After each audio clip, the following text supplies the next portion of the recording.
Hello, everyone. Welcome to your official watch along for the start of the World Cup Qatar versus Ecuador. An absolute scintillating match. It's going to be full of drama. The match I like to call El Bribery.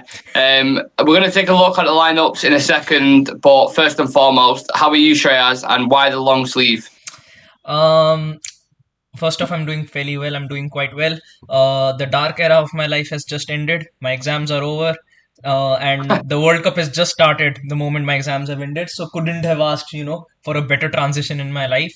And the long sleeves because winter is here. Ah, okay. Yeah, but when you say winter, what's the winter? Like what degree? Uh, How many degrees are we talking? um, oh my God, it's very serious. We're talking like 17 degrees right now. 17 degrees warrants you wearing long sleeves. Yeah. Really? Wow. Okay. Well, 17 degrees would make me put a pair of shorts and a vest on. Legit. I'm just checking the lineups now. So, Yeah. look, I'm going to go through the lineups. We'll probably know about two players, but regardless, we're going to go through the lineups anyway. So, we've got for Qatar. I'm going to try my best with these pronunciations. Let's go. Definitely going to butcher them. But so we've got Saeed Al Shaib in net. We've got Bassam Al Rari at centre back.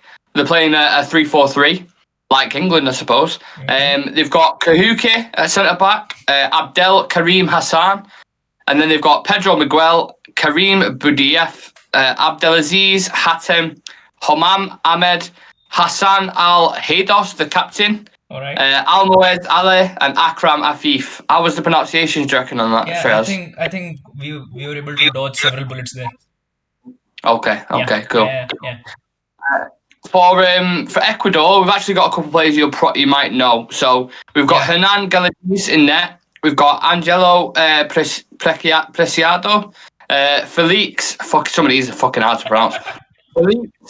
Felix Torres, Piero Hincapié, Yeah, Pervis Esteponan. But I'm sure he plays for Brighton, doesn't yeah. he? He's Brighton. I think they're almost their entire backline is from Brighton. Oh, really? I think I, I don't I know. heard that. Ibarra is a winger for him who I've heard of before. You got Moses Ido, who's a very good player in Yeah, central midfield for them. Hegson Mendes, you've got Gonzalo Plata on the right wing, Enna Valencia up top, who of course we know who's their captain. yeah. And then we have Miguel Estrada. So they're playing a 4-4-2. So that they are the two teams in the most broken Mancunian English you've probably ever heard in your life. Did you watch the opening ceremony, Shreyas, by any chance? Some parts of it. I didn't watch it completely because I had to set up It was and alright. move around. Yeah, You can tell there's a lot of kind of planning and I organisation that's mean, gone into it. considering the amount of money that was invested, you would expect something like this to Oh actually come yeah. out as well. Because if that would have been underwhelming as well after the kind of things that have come about, it would have been Yeah. really, really, yeah, I thought there was some really good singers first and foremost. I think yeah, what was one of the guys from K-pop. yeah. Am I From right in BTS, saying that? Jungkook. BTS, yeah. Yeah. And then you've got I don't know the other guy. I'm guessing he's a famous kind of Asian singer Hmm. over there. I'm not entirely sure who that was. And then correct me if I'm wrong again, but I'm pretty sure I saw Morgan Freeman. Am I wrong in saying that? I swear to God, I saw Morgan Freeman there. I don't No, know. was it not? I don't know.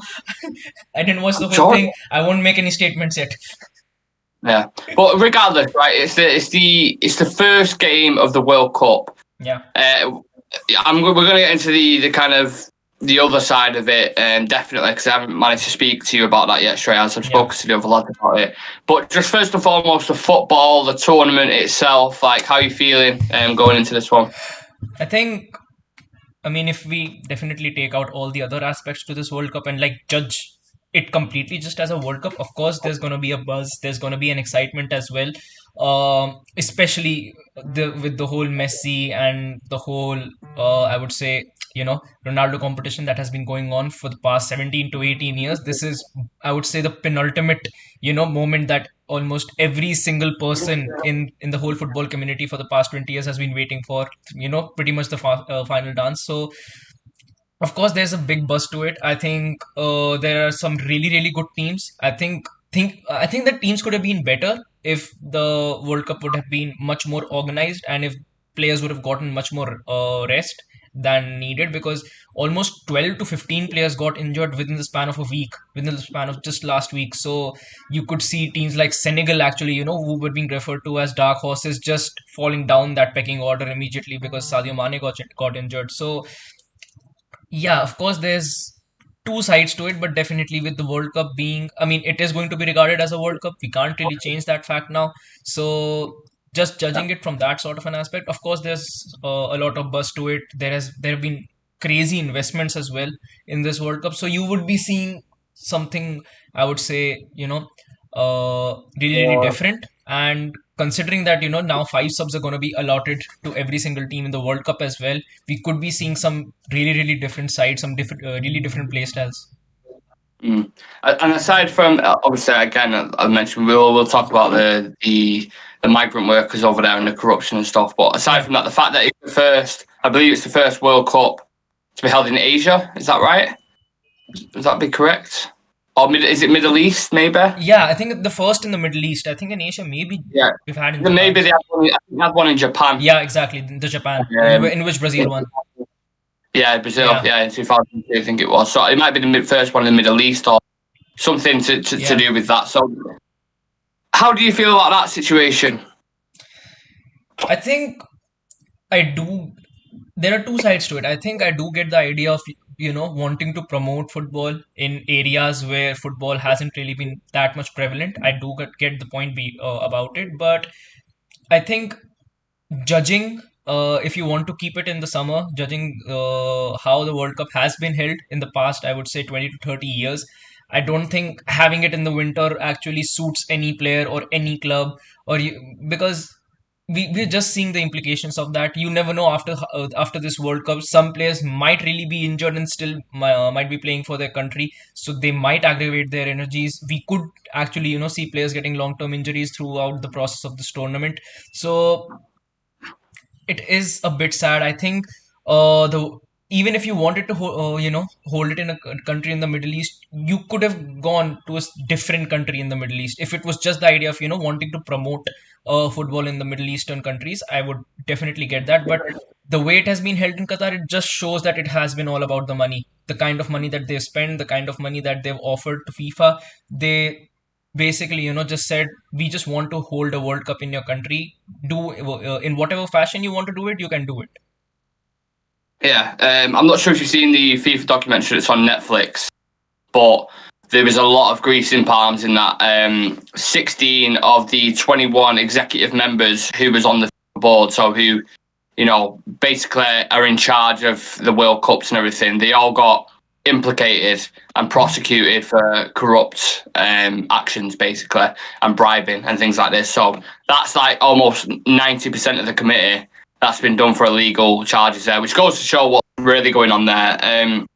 There was an English journalist who broke a story who was on this Qatar committee, I think, and she broke a story saying that they'd been handing envelopes to people with 40,000, 50,000, convince them to. But the way they would do it is they would give it them, and then they would say like, "Oh, well, you can use that for your community if you want to." Yeah. But in reality, it was basically just a case of you get the envelope and then you kind of, do whatever you want with it. Exactly. I mean, in a way, they're also, helping sides like Manchester City to raise fans through this method. They're giving them ideas. Yeah. Well, PSG was another one. So the French president, Nico Sarkozy, I think his name is. He had a deal with a lot to do with the gas, obviously the exchange with the fossil fuels and stuff. Yeah. And then there was a thing between him and Michel Platini, who board as well, who's like the chief executive or whatever, just next to Seb Blatter, who's the most powerful man there. And he kind of kept Seb Blatter quiet and in his pocket due to political things off the pitch. It's just a whole mess, mate. Like it's all over the place. But I suppose we're here now. We're going to be watching the football. I feel slightly guilty about watching it. I'm not going to lie. But look, there's many things that go on in football in general. Like I said, FIFA's been going on for a long time. All this, you know what I mean? It doesn't make it worse or doesn't make it better if I watch it, I suppose. But this game in particular, who wins this game? Apparently, a lot of bribes involved. If you believe journalists, which I do, to be honest, who are close to the thing. But yeah, who do you see winning this game? I mean, honestly, I would see Ecuador winning this game. I mean, they've been able to, get through to the qualifying stages and, manage to get sides like Colombia and Chile out of the way, who are actually, good sides as well. Colombia have been consistently there in the World Cup for the past two, occasions. So the Ecuadorian side, it does have talent. Of course, not having someone like, once again, Luis Diaz does hurt them a lot. So, That's Colombia. Sorry, Luis Diaz. So yeah, I think, but still, I think either way, at least against Qatar, I do see them winning. I don't think Qatar have enough in their tank to actually, hold off a side like Ecuador. I think Ecuador can easily get a win, but you never know. This World Cup might bring about something completely different. Qatar might get awarded a penalty or soft penalty or something. So you can't really. I have a feeling that there might be a few unexpected teams go quite far in this tournament. Yeah. Feeling about it. But these South American teams, you look at like Colombia, they've got strong, athletic players, and sometimes in this kind of heat that they're playing in, you get to playing in what, like 35-degree heat, is it, over in Qatar at the minute? Would you say? I'll just give it a double check. Yeah, double check that the weather, because I'm thinking about England. I think because we're going to do the review later on. Yeah. Make sure you guys tune in for that for anyone who's watching now, watching later. And that's something I want to discuss, because the heat is definitely going to have a massive factor, especially players who are coming from England where it's like 10 degrees in midwinter or mid-season, should I say. Yeah.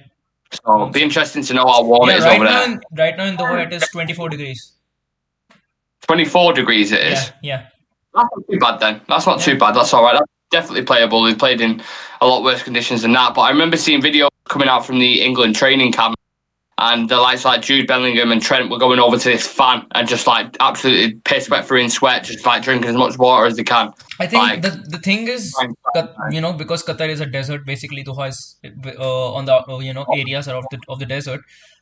At night, especially during the night, I think when the evening starts to set in, it does get colder because the sand tends to get cold fast. But when there is direct sunlight, it is going to get a bit humid. It is going to get a bit hot. So yeah, I think if you look at it in that perspective, some European sides might struggle. Like you mentioned, England. You could say the same about some other European countries as well, who might struggle to play in the heat and might give an edge to teams in Latin America, the teams in Africa, because they're used to playing in that sort of heat. They're used to playing in erratic conditions as well, which most European countries aren't really used to playing in. So could give an edge, could play a factor as well as to who wins the World Cup, who is able to maintain the same quality throughout the course of this tournament. Plus, I think with 5 subs being used in each and every single game, I think with the heat, it could definitely play a very big factor. Yeah. Did you know much about Qatar, Shreyas, before this whole World Cup? Did you know much about it? Like, I have to be honest, I know you're a lot closer to the region than I am, but I had never heard of Qatar before this World Cup. I had. Genuinely, never ever heard of it. Didn't even know the place existed before this World Cup. Which is mental, absolutely mental. What were your thoughts prior to the World Cup on Qatar? Did you have any? Yeah, and we've got Sam in the chat saying, "Can't say lads, but enjoy the inevitable 1-0 Qatar win." Yeah, I don't disagree with him there. Yeah, but I think I've definitely heard of Qatar. I think because I've traveled a bit in the Middle East, in Dubai and Abu Dhabi and areas like that. So when you're around those areas, you will hear countries like Oman, countries like Qatar, and just keeping it out of perspective from the footballing side, they're very strong when it comes to their investments. I mean, they practically own they're a major shareholder in PSG as well. They basically fund them. So I think with this they've got solid investments in every single company around the world. Apple, now in FIFA as well. They've got a big share in FIFA now with the movement of this World Cup. And you never know. I mean, in the future, you could be seeing the World Cup being held in these sort of countries more, where they see that there is going to be it is going to be much more lucrative for them rather than hosting it in a country like in Europe or probably a Brazil or in Argentina. Talk to me about, I don't know if you know much about the culture over there, and because I want to learn more. I've seen like obviously strict things with like alcohol and things like that. What's it like when you go over there? Are they imposing? Is it like, because I'm not saying you've been to Qatar directly, but you said you travelled in like, right? So I'm trying to get like an imagination of how it is over there. The thing is, I don't think that they I would say about Dubai or Abu Dhabi, I don't think they like impose anything on you. Personally, I haven't really, had a drink in 19 years now. So Oh yeah, yeah. So I wouldn't really know as to how things work or operate around that area. But yeah, when it comes to other things, it's not an area where you would see people imposing stuff on another. Of course, when you belong to I would say, particular religion, like if you belong to the Muslim community or follow Islam or something like that, then of course there might be certain factors, because obviously in these sort of countries, religion is a major factor as to how things function around there. Very strong as well, and they follow it, to the property. They follow it to the core. They don't really, move around much with it. They stick to their rituals, then they stick to their religion, and how they live their lives there as well actually comes a lot from their religion as well. So if you belong to that community, yes, I think definitely there would be certain implications. But as a tourist, as someone who's just going there, I don't think there would be much implications. Okay, that's fair. Yeah. That's fair. Bring it back to football slightly. The World Cup as a whole. Thoughts on the big teams, certain individuals? Like, what's exciting you about the prospect of seeing set teams or players? Do you think? Yeah, I think definitely there are some good sides in this tournament. There are some exciting sides as well, and I think the best part about this World Cup is, if you take apart, like just 2 to 3 groups, in the rest of the groups, you can't really, be 100% sure as to who is going to qualify in the top spot, because there's just that much competition, and there's just so many players in there that, you can't really be that sure that, this team might be able to make it in the first position and might get a good draw, because teams like Serbia are there, teams like Switzerland, I would even say teams like Germany, and Uruguay as well. I think Uruguay are a really dark horse in there. Even Senegal, I would say, even if you take Sadio Mane out, there are some good players in that squad as well. So I think there are some really good sides. There's gonna be some good competition, and yeah, I think if I have to talk favorites, definitely I think Argentina are definitely gonna be up there. I think Brazil are completely stacked side when it comes to their 11. They've got so many options to actually. I think they are the side who are going to benefit the most with this 5 subs, because imagine you're playing up against Neymar, Jesus, and Vinicius, and then they got a whole three of Richarlison, Anthony, uh, Rodrigo, Lucas Paqueta. They've got a really stacked side in the midfield as well, with Casemiro, Fabinho, Lucas Paqueta. They've got some really decent options in there, and I would even say Portugal actually have a really decent squad as well. If you just look at their 11, like Joao Cancelo, they've got Rui Patricio in goal, who's been really solid for them in the past few tournaments. Pepe is still there. You could see Bernardo Silva, Bruno Fernandes is there, Joao Felix, Rafael Leao has been a big sensation this season for AC Milan. So I think that Ruben Diaz. So I think they've got some really good elements in that squad as well. But teams like Germany tend to surprise you a lot at times as well, because they're just a completely attack-minded side. I mean, I think they're a sort of team that might concede 3 goals in a game, but they also have the capability of, scoring 4 against. So Germany could be a surprise factor. So there are some good elements in there. France, even though the sort of injuries that they're struggling with, they've still got a really decent and capable squad that can actually make it deep into the tournament. Might not be able to win it, but I still see them going into the quarters and in the deep stages. Do you have a second? Well, obviously, with India being out of the World Cup, not being in there, do you have a second team? I would have gone Spain if De Gea would have been picked, I but was gonna say Uruguay. no, not Uruguay. I would still stick with. I mean, if it comes down to this, I would definitely stick with Portugal. Oh, Portugal's your second team. Yeah, Interesting. Yao Felix, is that because of Bruno by any Fernandes. chance? Bruno Fernandes as well. Ronaldo, you got Dallo in there. You got a lot of United players. To be fair, what about breakout talents then going into this? What about young players that we're looking at? Maybe a Gakpo, maybe a Bellingham. Like who do you think is going to stand out in this as a star? Oh, fucking hell. I know what this answer's going to be. Go on, say it. Yes, Facundo Pellistri, definitely. I think he'll be a surprise element. I mean, you never know if he actually even comes off the bench and manages to score a goal or assist against a side like a Portugal because they are in their group. Then things might turn for him because yeah. So who's in Portugal's group then? Portugal, Uruguay, Korea, and Ghana. Oh, it's tough.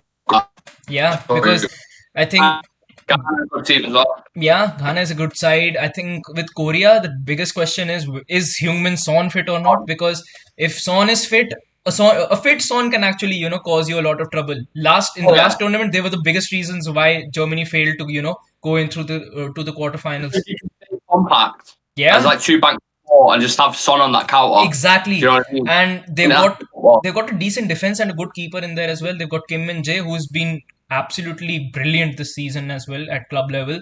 And I think the biggest factor about Korea is more than being in a compact system. The entire squad, the 11 players who are playing on the pitch, they play with full determination. They play, they give their absolute, they give their life on the pitch when they're playing, and that's why it makes squads like Ghana and squads like Korea, not easy opponents, because even though they might not be able to compete with you on a quality level, when it comes to just giving your all on the pitch, they're definitely going to cause you a lot of problems. And especially now when you've got players like Heung-min Son in there, you wouldn't want to take your chances. So I think that's definitely a tough group, and hopefully Portugal and Uruguay survive.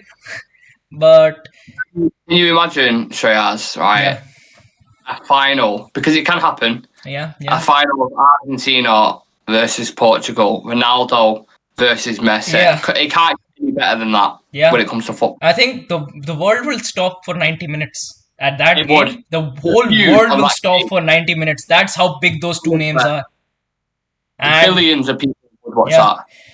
Yeah. Also, 17 people in the chat. So please make sure to subscribe to the channel. Make sure to interact in the chat as well. And make sure to like the channel as well. We're going to be covering this entire World Cup. We're going to have an Iran and England preview after the Ecuador and Qatar Watchalong. So please make sure to stick around as well. We're on 764 subscribers now. So hopefully we're able to get to 800 soon.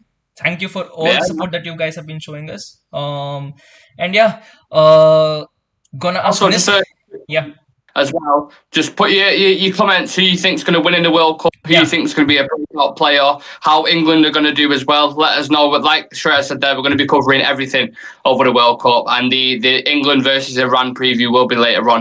Sorry, continue what you was going to say there. I was saying, if you could, get Gareth Southgate out, which manager would you bring in out of the available ones?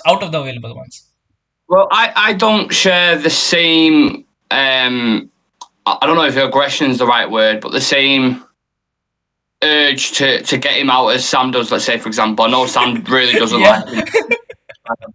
Which, some of the points that he makes some good points. I understand it, why he wouldn't. But if you look at, as an England manager, since Alf Ramsey, who won the World Cup with us in 66, he's done the best of them all. We've got to a semi-final and we've got to a final, which we just lost on penalties, basically. It could have gone either way.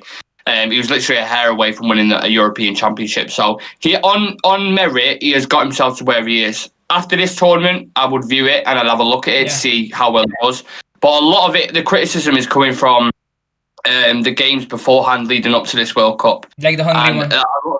Yeah, because we drew a couple, lost. We haven't won basically in 6 games, I think it is. But there's some we played Hungary, Germany, Italy, and I think it was a case of players towards the end of the season. I've heard loads of players speaking about this. They get burnout, bad burnout. They don't perform at the top level, and these games were performed. These games were done after the season just finished. So I think he's got enough in the bank now to take him through this tournament, and then I'll assess it after that. But it's football. I get it. He don't play the most expansive football. It's certainly not a Pep Guardiola or a Jurgen Klopp. But in international tournaments, you tell me one team that's won it in the past 4 or 5 times that have played open, expansive football. Even France, when they won it in 2018, they didn't play amazing, beautiful football. They got the job done and they won 2-1 or 1-0. That's how international football is. So Gareth Southgate knows this very well. He knows the roots of the FA through the England setup. He coached the young setup before he actually got into the job. So I trust him at this moment in time, but he could absolutely fall off and get smashed by Brazil in the quarters or something, and then we might say something different. Do you know what I mean? Exactly. I think I agree with that. But I think the areas where this tournament would actually hurt England a lot is, I would say, player selections. I think certain player selections definitely by England this time haven't really been that great. Considering they haven't taken players like Tomori, who are young and they're basically playing at the top of their ability right now. They're in the best form as well. And I think the biggest area where England are struggling right now is they don't, they are not able to kill games off. Like you mentioned, the Italy and England final. They managed to, Luke Shaw was able to open the scoring. They went up 1-0. They could have easily, scored 2 or 3 more and just kill the game off, but they allowed Italy to, actually come back into the game, and then Chiesa and Bonucci and players like that were able to hurt them a lot. So I think when it comes to killing games off, that's where England are, not able to maintain their quality. But especially, I think when it comes to defending, I think right now they're really good because they've got players like Declan Rice, they've got Calvin Phillips, except that they've got decent fullbacks in Kyle Walker, Luke Shaw, even Kieran Trippier. I think he's been doing very, very, very well for Newcastle and England as well. I think he's a really decent option. I think with Reece James, they would look much more comfortable, but I think Kieran Trippier can do a really good job as well in there. I think it's just the centre back partnership that might cause certain headaches to people because most of them haven't really been playing that regularly for their clubs as well, and they've been injured. Sorry, I'm just I agree with your points. I'm just looking up the group because I forgot who's in quite a few of them, but I think this will be a chance for England now when they look at it and they look back, let's say, because we had the golden generation with Ferdinand, Rooney, Beckham, all these kind of guys, and they did nothing. The team we've got now have gotten further in these kind of tournaments. So if we don't win anything with this, it will be a chance missed because these players like Foden, kind of guys, they don't come through. They come through every 10, 15. It's not like similar to what happened to Belgium. I mean, they had a golden generation coming through, and they weren't really, able to win, add any silverware, even though they had the best teams. Yeah. And now you look at someone like a De Bruyne, who's 30 years old. You got Lukaku, who's injured now. First 2 games, for Belgium. I think Belgium will win the tournament, if I'm being honest. Yeah. Why can't I get the teams up? I think the match has started as well. The game has kicked off. Yeah. I need to restart my thing. Just bear with me a second. Me as well. Because it's 3 minutes past 4 and my game hasn't even kicked off. So I need to make sure. Let me just back out of that. And then watch live. Yep. 14 seconds in. And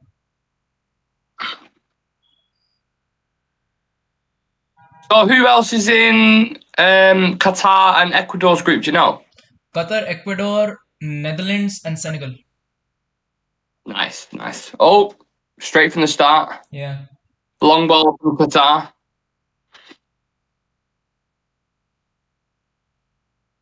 Feels weird watching a World Cup at in December, in November. It's so strange.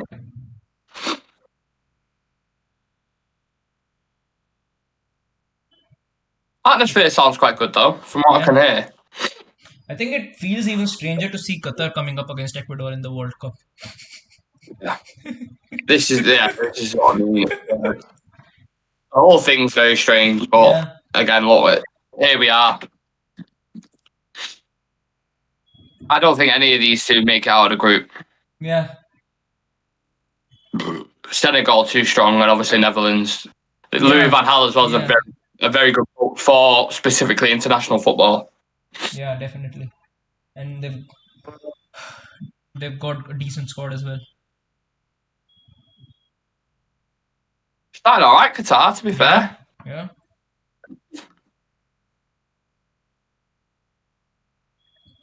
What I should have done is I should have had a look at where their players play. Oh, fucking hell. It's a big tackle, that. Yeah. But yeah, what kind of leagues the players play in, if it's just kind of like the Arab leagues or... I think some of them play in the Saudi League, I think. Yeah. I imagine it's quite a lot of it, because I'm thinking, is any of them playing Europe or... Yeah. Oh, big clash that.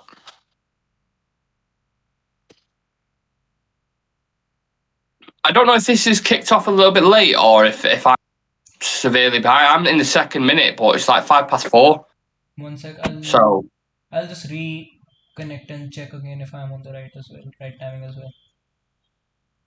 You know what's dead annoying as well? I can't get it on my PS5. I'm on watch it on my phone. Some bizarre reason.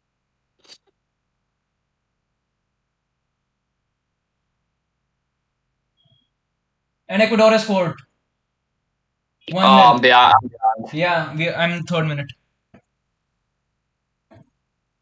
Why am I so far behind, man? I don't understand. And they're all celebrating together. Qatar's captain looks helpless.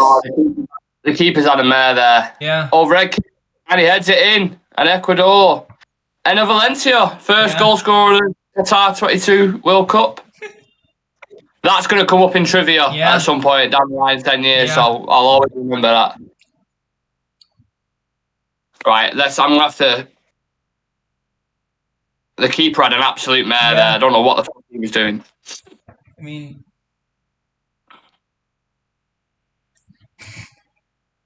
God, why am I so far behind?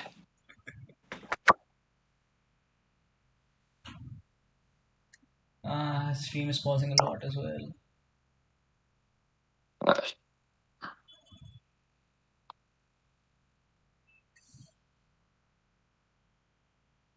Yeah, it says the PS4 game or demo isn't playable on PS5. If you have another version of the game, switch to play it on the PS5 for more.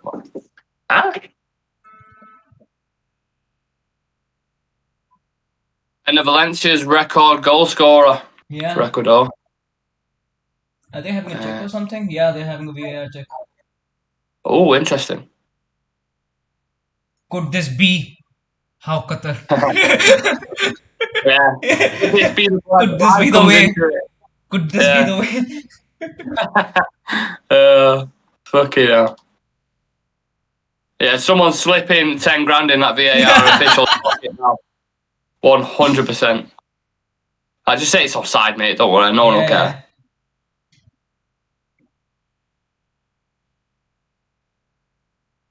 Oh, they're not seeing a replay as well, apparently, the people that are in the stadium. Yeah. Dodgy! Is this how Qatar wins the World Cup? Yeah. People rambling about Messi and Ronaldo, and Qatar ends up winning the World Cup.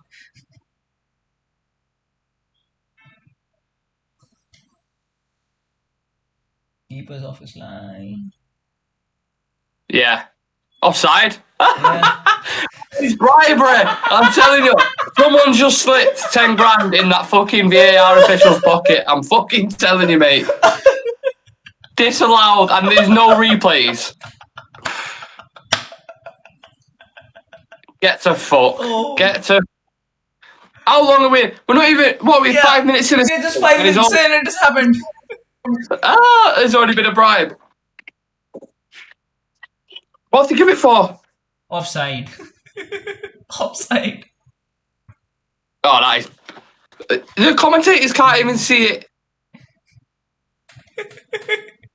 The replay they've shown, no offside. Oh, this is absolutely... It's already started. Yeah. We're 5 minutes in. Yeah, Do it at a respectable time, near half-time or near the end of the game. Not 5 minutes in, Qatar. Fucking hell. That's like trying to rob a bank in a pink fucking lycra suit. Idiots. If you're going to bribe someone, do it, fucking discreetly. Yeah. Jesus Christ, man. Right, I've managed to get on my TV now, I think. So let me... 12 people in the chat. Please make sure to subscribe to the channel. Please make sure to like and comment section, and also keep on spamming money bags in the comment section as well. Ecuador scored, just for everyone just tuning in. Ecuador just scored. Keep us up to date. It has been given offside because according to VAR, it was outside when it clearly wasn't. And 5 minutes in, and things are about to change for Qatar already. Yeah. And they couldn't make it any more obvious. It was so bad, so bad. Right, what's going on here? Asking me to enter a code and shit into the fucking. What a nightmare. BBC iPlayer, you wankers. That's all I'm going to say to you. Absolute wankers. Making me download shit and sign in just so I can watch a football game.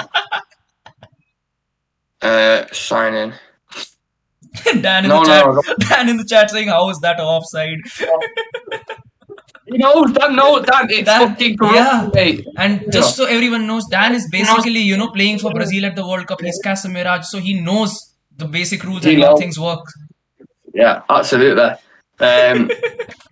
Let me know what you think, guys. Whoever's in the chat right now, fucking terrible decision that's just gone on there. And it's shocking. Also, we managed to gain a sub 765. Please make sure to subscribe to the channel as well. If you don't believe in this offside, please make sure to subscribe to the channel, because no one in this channel and no one out there can actually make sense as to what has happened within the 5 minutes of the game. There's no replays. No one has a clue what's going on in the stadium. This is going to be looked back at, and someone is just going to go, that's definitely a fucking bribe. I bet the guy had a Glock. Like, in all seriousness, I bet the guy had a Glock. Call it offside, mate. Make sure you call it offside. Is that right? Okay. That's certainly how it fucking seems. Dan saying Qatar will win the World Cup for sure. Lewis Jackson in the chat saying most unexciting World Cup ever. Yeah, look, Lewis, you've got a point. We agree. Watch live, right? Let me. So, what minute are we in there, Shreyas, on your screen? 9th. Fucking, I'm in the 8th minute, man. Don't worry, I'll tone down my expression so you would be in suspense. Yeah, please do. Apologies to the guys that I'm behind, but I don't know why. I'm watching it on iPlayer, so. Also, I'm definitely sure I can play better than Qatar's keeper. I'm 100% sure. That collection attempt was fucking awful. Absolutely awful.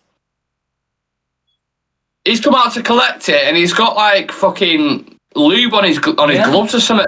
It's like completely slipped out of his hand. Hands like a seal.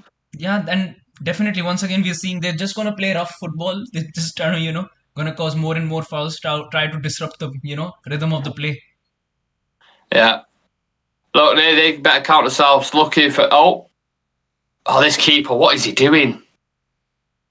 He's just punched it. Yeah. Could have easily collected that. I'm saying I can actually be a better keeper for them. The quality here, I'll tell you what, Ecuador needs to fucking punish this. The world is with you, Ecuador. They're so narrow in defence. Yeah. I don't think they understand what a back four means. It's a back 1, 2, 3, 4. Right. It's like a spider's web all over the place. Lewis Jackson saying bring back Premier League footballs. They're full-time painters and decorators. Dan saying that offside call cost Qatar 1 billion. So throughout the course of this tournament, you actually don't know how much they have to spend from their pockets just to stay alive in this tournament. To get through the group stage, they're going to spend at least 250 million just to get through. Then they've got to start paying big bills for the knockout stages. Yeah. If they get any more than 4 Qatar, that would be a dream come true for him. Yeah. Considering I'd never heard of the fucking country beforehand. mean, all due respect, I know they're hosting the World Cup and stuff, but Yeah. come on. They was talking about how the footballs and the culture and videos, Yeah. and I was like, I don't buy it. I think that's paid actors. I've seen fans that are there in, Yeah. like Newcastle shirts and shit like that. I'm like, what? The fuck?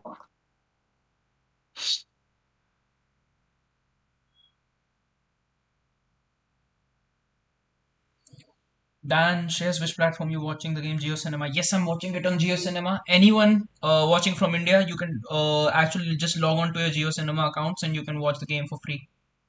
Do you think your stream would be more reliable because you're closer to where it's being played? Do you think that there's anything in that at all? Because obviously, when the Maybe. Premier League, when I'm watching it over here, Yeah.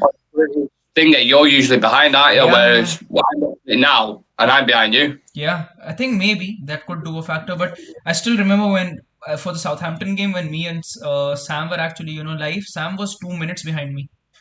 Yeah. Yeah. What it is? I don't understand. I mean, I'm happy to watch it, but I just don't Yeah. watch. I don't want like the kind of late reaction. You know what I I mean? think you can, people from India you can actually watch it on MTV I guess as well. I think it's Geo Cinema and MTV, or probably if you have Reddit accounts. MTV. Yeah. Oh shit! No way. Yeah. I actually. What's the didn't understand. commentary like on Geo Cinema? Is it all Indian commentary? Like No, it's there's multiple languages in the English, Hindi. okay. There's multiple. So Yeah. Because what's like if you score a goal, you see that famous when he's like Carabao Messi, Carabao Messi, Carabao Messi. what would be like the Indian version of that? So if there's a goal, like they go Lazio, go Lazio. What's Indian? no, I think Hindi. Is it Hindi? Is that your yeah, language? Hindi. Yeah, there are What's multiple Hindi languages, goal? but most prevalent one is English and Hindi. So usually when when players like Messi or Ronaldo just score a goal, you just first you see visual expressions, then you see expressions on the face, like anger, and then you can see Yeah. people pumping off and then just cursing the hell out of the other person. What's Hindi though for goal? How would you say goal? Goal, just goal. It's goal. Goal. Yeah. Just goal, yeah. Yeah, goal. Oh, I expect it to be like this extravagant word No. that's like. We are Good actually pretty, like-minded. Pretty simple. Yeah, pretty like-minded in that approach. Like the brain. Yeah, so what's he give it for, eh? Oh my god. Fuck off. That's what the knee's offside apparently. Oh. Get to fuck. I think they've been awarded a penalty. I mean, I'm a bit behind yet, so I'm not. Which I wasn't so fucking far behind. What the fuck? I wonder if I get a stream on. Ecuador got in a penalty. They've got a penalty. Yeah, Ecuador got in a penalty. You're gonna just allow that as well. Yeah, I can see it being saved somehow, in some way or the other. Or he just like Rose heads it. Yeah. Yeah, the stream is smooth for me. Just try switching the languages. Maybe it can get smoother for you. Yeah, I'm gonna try on my phone a sec. Qatar versus Ecuador.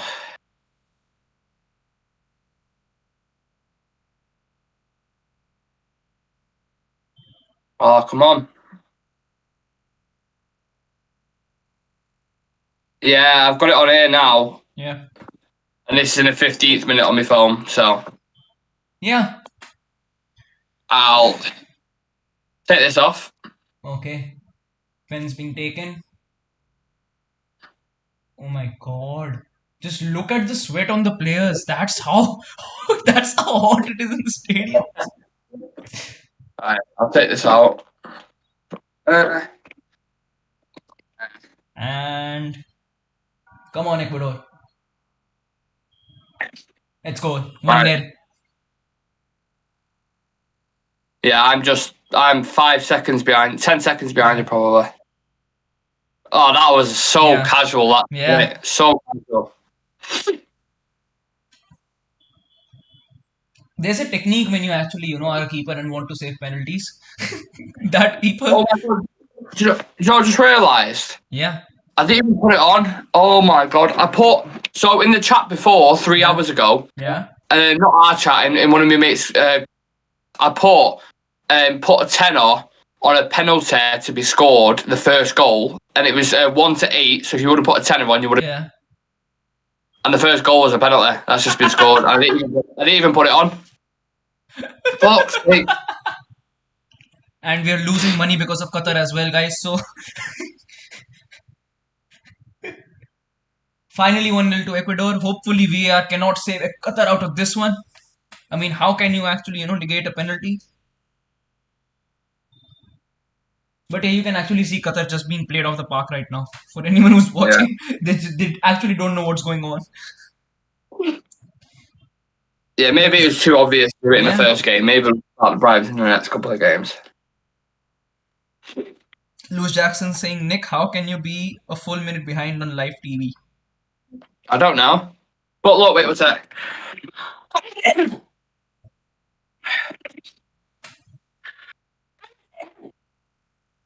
Oh my god. Oh, sneezing.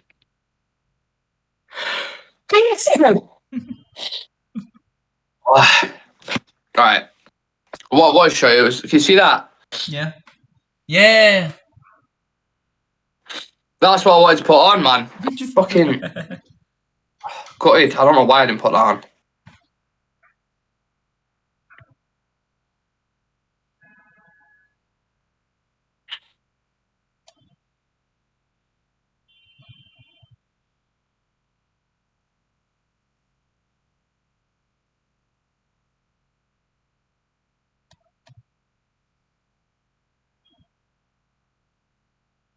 See what the lads are saying in the chat. Yeah.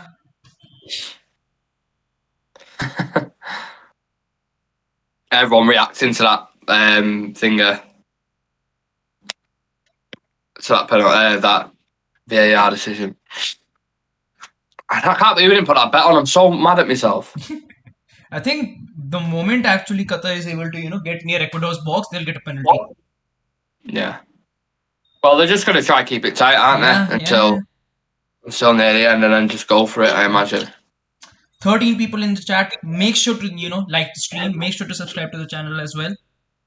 Ecuador up 1-0 through a penalty. Qatar wasn't able to, change the decision to through offside or any other, football rules that we actually know. Unless something completely blue comes out of the on the pitch, we'll let you guys know.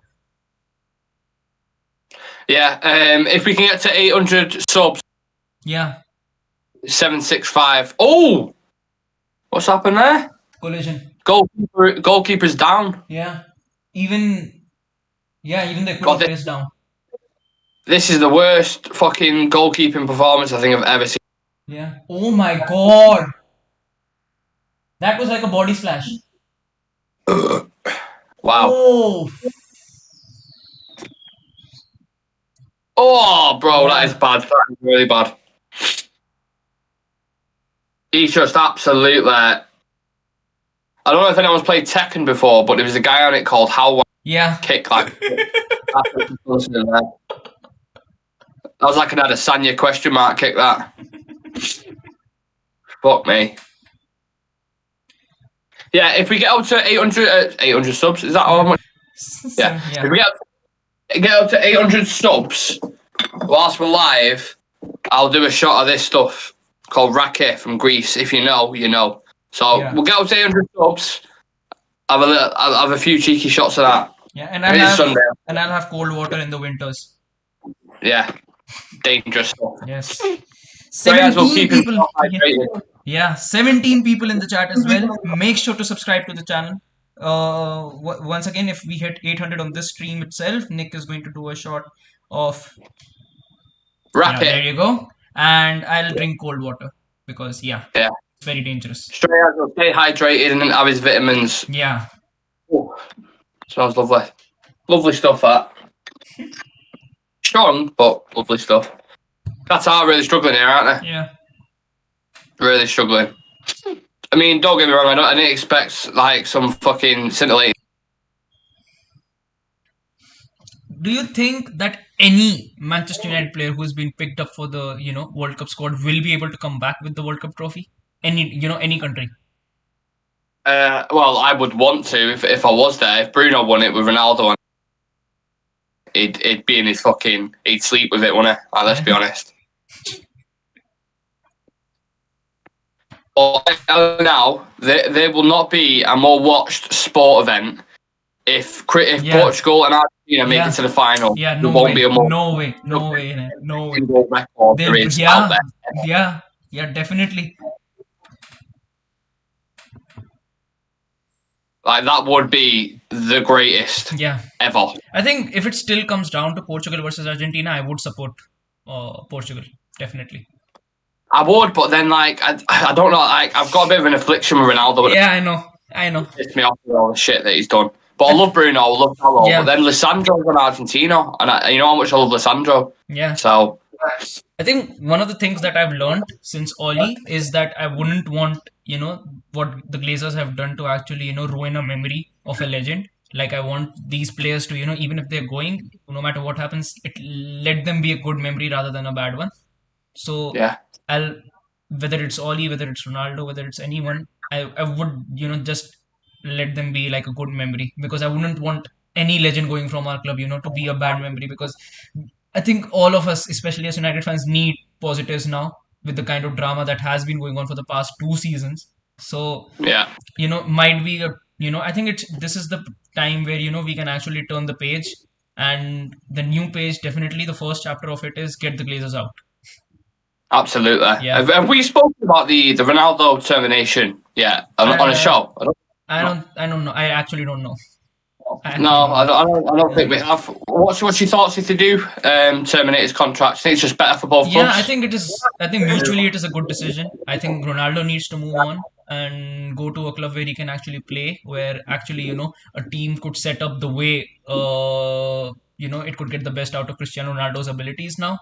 And for us as well, I think going into the future now, we do need a fresh start, and we at least try and end it on a good note. At least try and end it on a good note if we can. And I think the mutual contract termination is the good thing. And I think, of course, there have been some things said that have hurt United fans, that have hurt the manager and the club. But I think what definitely we need to take out from what has happened is, even I think Ronaldo is the first player who has actually come out and gone out against the Glazers. He is the first one to actually make. Is he doing that for benefit of his own party though? That's the question.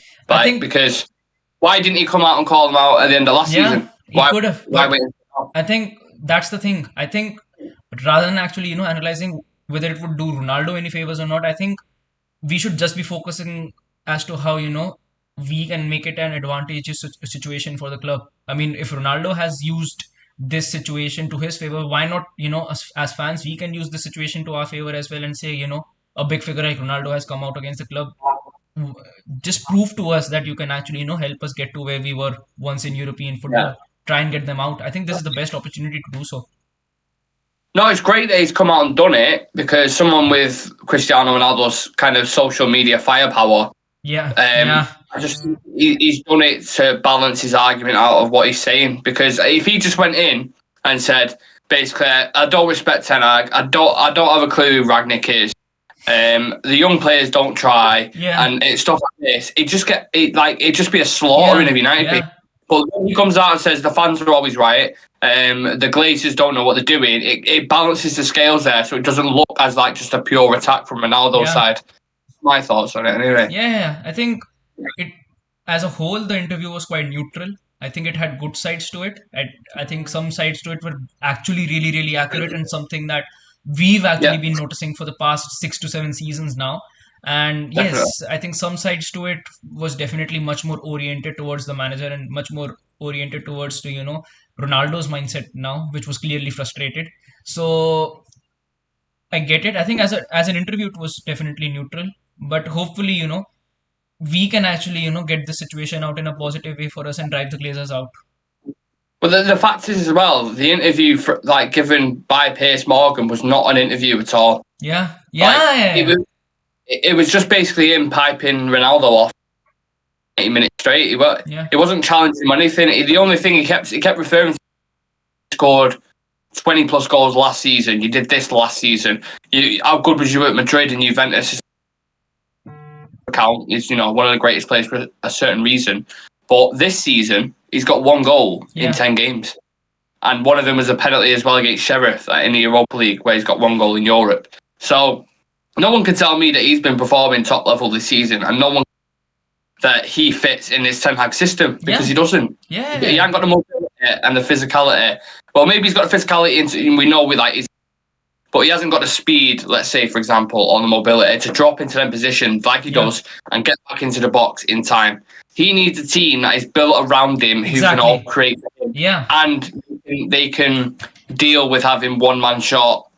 So I feel like, even if you're watching for Portugal now, even the Portugal fans are getting a little bit annoyed with him because he's not the same player. He hasn't got the same pace. He can't get into the same spaces. Definitely. I think it's not a question. I think it definitely is never a question about, how good Ronaldo is or whether, he can actually perform on the pitch or not, because we all know his ability and, we still believe that he can perform on the pitch, but it would take a different system for him now to actually perform on the pitch. I think if you see a team like PSG, you don't see Messi, Mbappe or Neymar actually pressing high up the pitch. You see them more compact and, much more system oriented, and they play much more fluid football because of that. So in a setup where it is not press oriented, it is much more, passing and fluid football oriented. I think that's where Ronaldo can, still survive. Right, I think if he went to Sporting, obviously Sporting are in the Champions League still, that would be the next perfect step for him, because I don't think he should go too early for him to go to America, because I think he can still offer something. But he can't play at the top level, I don't think, right now. So if he wants to go to the Champions League and he wants to continue to improve that record and not be beat by Messi, he needs to go to a Sporting Lisbon or a Napoli or somewhere like that. And he will be the star man there. He will bring, many merits with himself, because, like I said, with his social media power, he goes to any of them clubs. He himself, his account is bigger than any of them clubs. Yeah, definitely. I think no matter what happens, I think even when he retires, both of them, Ronaldo and Messi, they're going to be pivotal figures when it comes to football and, the heritage that they leave behind. But he'd have to take a significant wage cut as well. That's another thing. He's on $500,000 a week. No team like Sporting and Napoli couldn't afford that at all. They really couldn't afford that. So he'd have to take a pay cut. And if United terminate his contract, I suppose they wouldn't have to pay a fee if a club came in for him. So they'd just have to pay his wages. So it just depends on how much these kind of clubs are willing to spend, really. Yeah. Also, I just remembered we could have had Moises Caicedo for around 3 to 3.5 million. Mental, innit? Yeah. Stupid. We could have had. Who was the other player that we could have had as well? Really, really cheap. We got off. I think we actually got when Anthony was at Sao Paulo. Yeah. We got offered him quite cheap, and we turned him down. Yeah. And then we ended up spending 85 million. And before this window actually ended, we actually, rejected Vitinha, who's playing at PSG now as well, and he had a 34 million release clause on him. Yeah. United scouting, nothing new there, is there? The game's become a bit boring now, hasn't it, since the goal? Yeah. I think Ecuador are playing much more safer now because they don't want something crazy happening. They know as well, deep in their hearts, they know anything can happen against Qatar. Not just because they're good on the pitch, but because VAR can do anything on the pitch. Exactly. You got to save 1-0, let them come on to you and then Yeah. They've got quick players, so. But, considering how I see this game going on, I can actually say that up against a Senegal or up against a Netherlands, you could see a goal flurry happening against Qatar.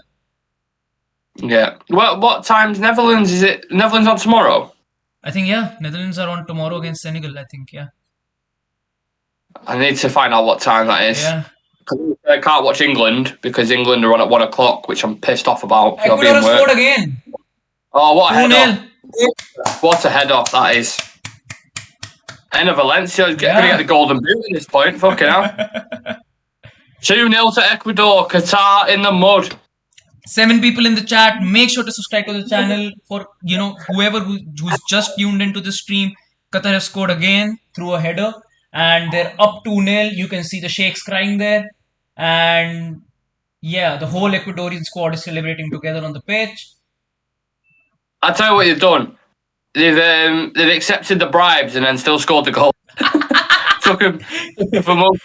I mean, they, even if something like that has happened, they can't really claim and say that you took the money and you aren't doing what you were supposed to do. Yeah. I mean, it's is he onside? Oh my god! If this is offside, he's clearly onside. This is offside.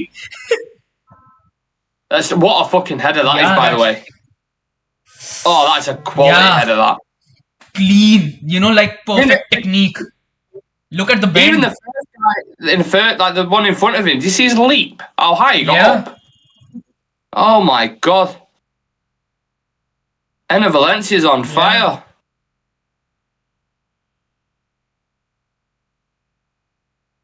What's crazy as well is I think the typical kind of golden boot winners, in a tournament, like what's the most they get really? It's like what, 9, 10 around that area.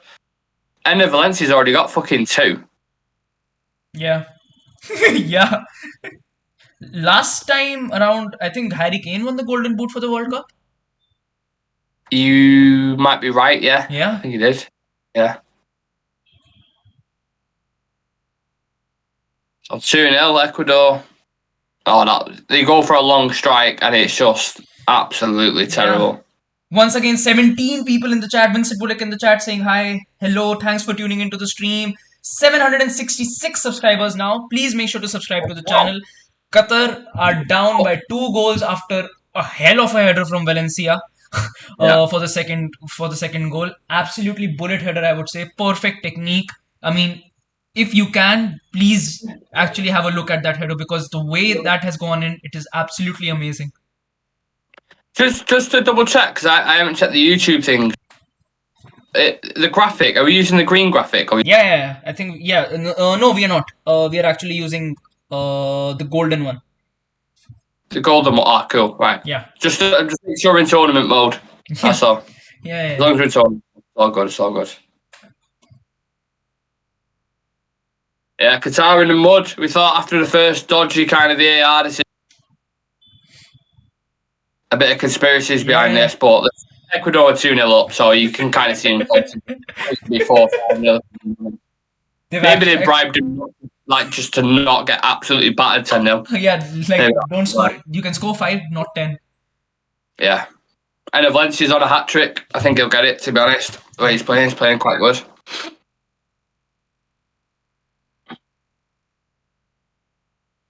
Vincent Bullock is asking, what channel is the game on? BBC One. Yeah. That's a good thing about World Cup as well, because obviously in England, when the Premier League's on and Champions League, you have to pay for Sky Sports and BT subscriptions, which are quite expensive. But then when the World Cup's on, it's on the free channels like BBC One and ITV and stuff.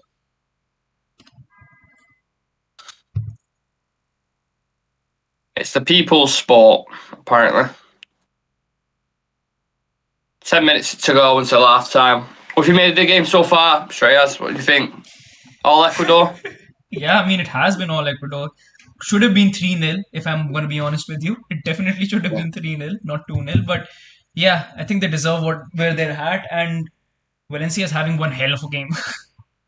Yeah. I'm not even joking, right? This keeper is one of the worst keepers I think I've ever seen.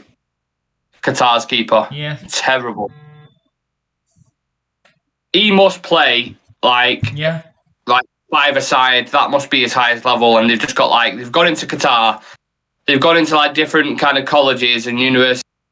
Can anyone please play in net for us for the World Cup? Anyone? And some lad stepped up, some lanky lad, and gone, I can do it.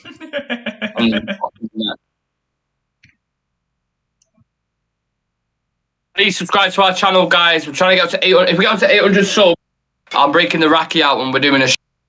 So we appreciate all the support and love, and thank you everyone who's commenting. And we're going to be covering a lot of the World Cup, a obviously from now until the 18th of December. Is it when it ends? Or around that area? Yeah, mid-December. So all the way up until the final, Real Reds Talk will be on that journey, covering certain games and stuff. Not every game, because every game's impossible. Yeah, we have but work. most of the games you can just tune in here and we'll be doing a watch along on it. Yeah, absolutely. I would do a watch along for England, but 1:00 tomorrow, so I'll be in work probably on a late break watching it if possible. See what happens. I'll try if I can come on for. I'll try. I'll see. With the time zones as well, it has been crazy. Yeah. So if it's at 1:00 over here, what time would it be? 6:30. Oh right, okay. But because it's a weekday, I don't know what time I'll be coming back from college. Yeah. That's the thing. If it would have been a weekend, it would have been an issue. Yeah, and it'll finish at like 9, won't it? Yeah, something? Exactly. Yeah. And then I think we have the USA after that on Friday. I think it's a Friday at 7:00. And then the Wales game, I need to double check what time the Wales game is and see that. And vice versa, the reverse fixtures and stuff, so.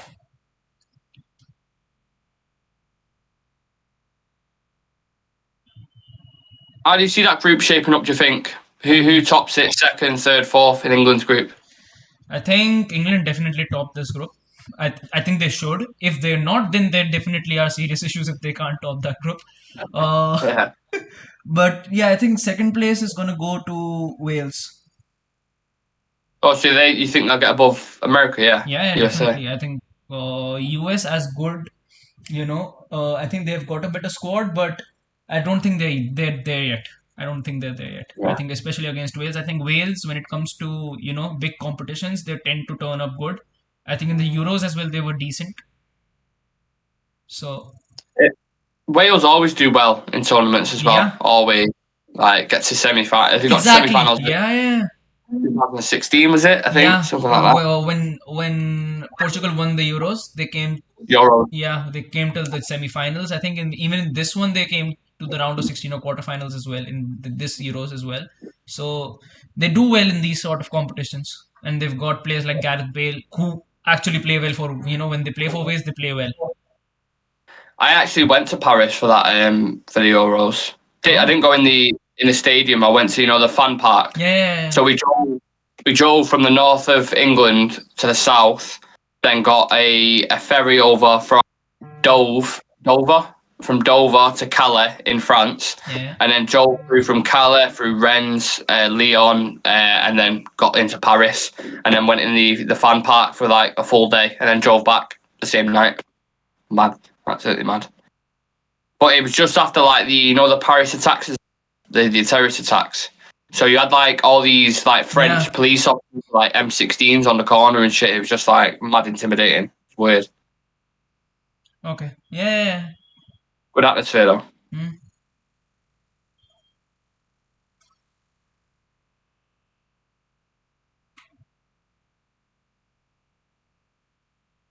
Yeah, these players for Qatar look like they never fucking played with you. There's no chemistry. You can see the gap between Ecuador and Qatar right now. The way they're playing on the pitch. I mean, you expect it because it's a team that's never. It's just a brand new team in it. Yeah. And physically as well, Ecuador just bodying them. Every challenge, 50-50s, they're just fucking shoving them off. Vincent Bullock in the chat saying, it took Wales a long time to qualify for the World Cup. The last time they qualified was 1958. They qualified on the day before the Munich air disaster. Oh, wow. But in the Euros, they've had relatively good success. I don't know if that stat's true or not, but if it is, then yeah, fair enough. I think Vincent, who do you think's gonna win the World Cup? Let me know in the comment section. Who did you say you think win it, Shreyas? I think one of the South American teams. You say? Yeah, I think either one of Argentina, Portugal, or Brazil. These are the three, definitely. I think Germany could surprise a few people. Yeah, I think Germany could, but I think they could make it into deep, but they've got lack of options because of injuries. Yeah. I bet Qatar are absolutely, the fans are dying for a goal in the stadium. If they get dicked 6-1, 7-1, as long as they see a goal, they'll be happy.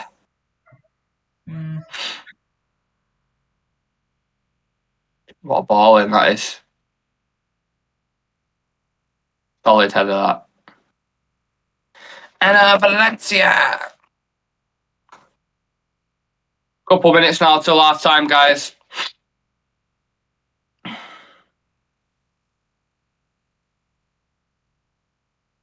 Da da da da da da da da.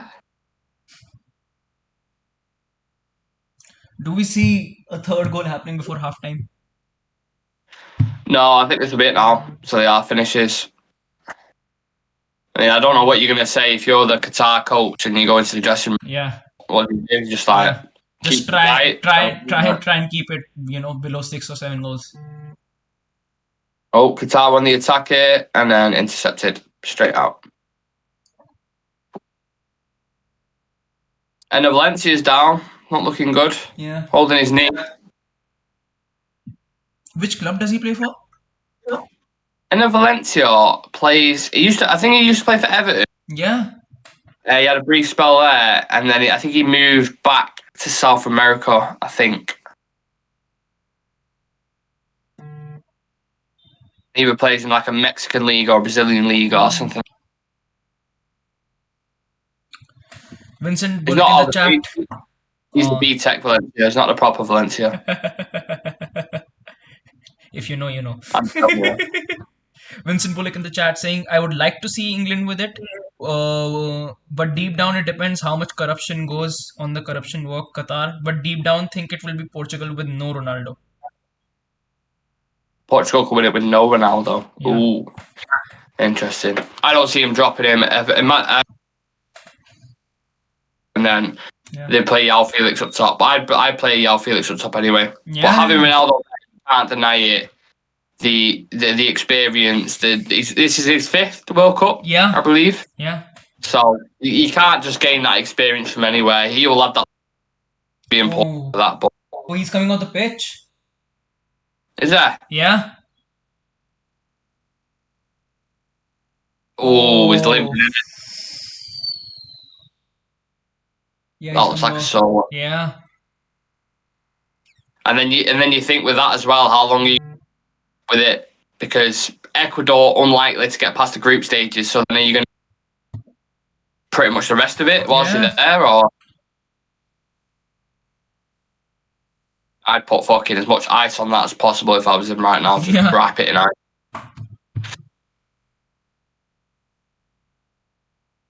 That's the last thing you want if you're Ecuador. See your fucking captain and goal scorer go off with a hyperextended knee. Switch it. Oh, come on, man. You gotta be risky, man. You gotta play a bit more risk. Yeah. Play more like the easy passes. They're trying to attack. Oh. No, you can't let him on, man. The guy was limping. Think about the rest of the group stage, you know what I mean? You have some big games in there against like Senegal. Yeah. Let the guy go on. Hear me fucking cat meowing. You know what, I might let her in. I'll let her in, have a little wander.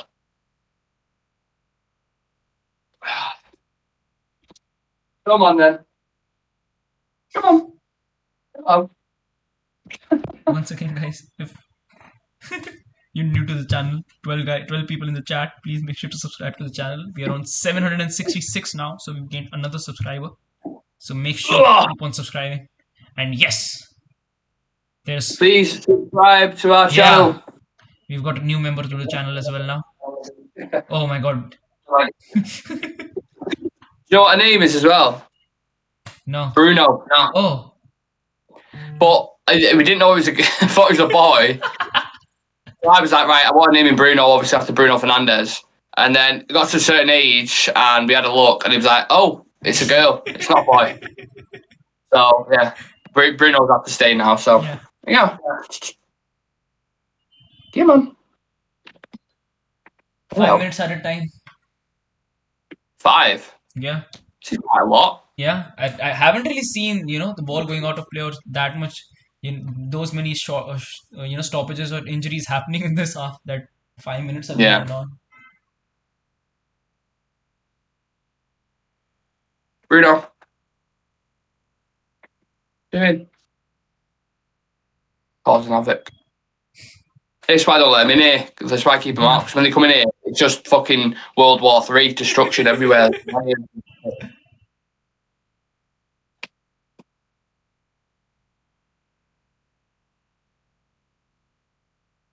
At least we've seen some goals. This could have very, very easily been like Yeah, a ball fest.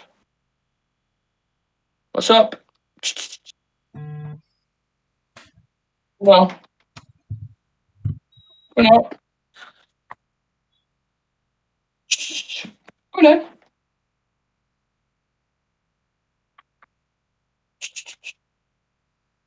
Pretty scent and everything, right?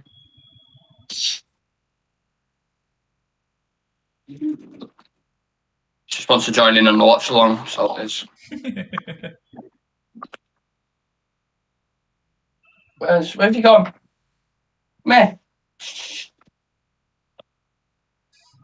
Come on.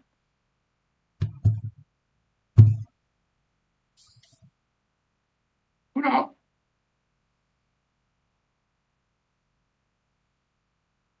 Go on there. There you go. just look I'm at chill the there now.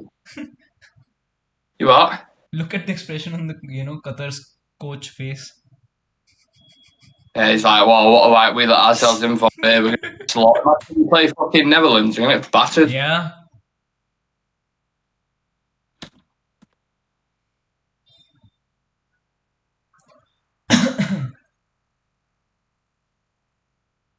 You sit down now. Yeah, the other one's trying to get in now. Hello. Go on. No. Can't go there. Stay here.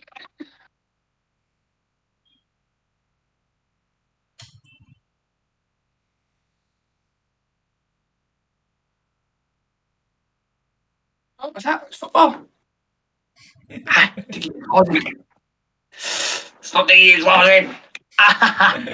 Right. Off. Oh. Thinking he's losing me fucking leg, man. I think the half is almost over now. Just 1 more minute to go.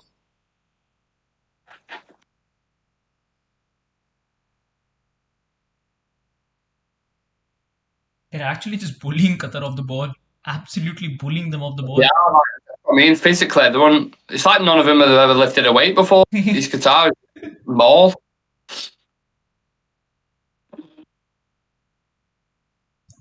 Intercepted easily. I don't know if it was with you. I did it on a show where we did the FIFA World Cup combined 11, but you can only pick one player from each team. Yeah. I mean, you was that me and Sam. I think we did something. Yeah, I think we did. Qatar on the Oh, move. Out wide. Cross coming in. Good cross! That was actually a really decent opportunity for them to score. I'm just watching the phase of play now. Oh, come on. Yeah.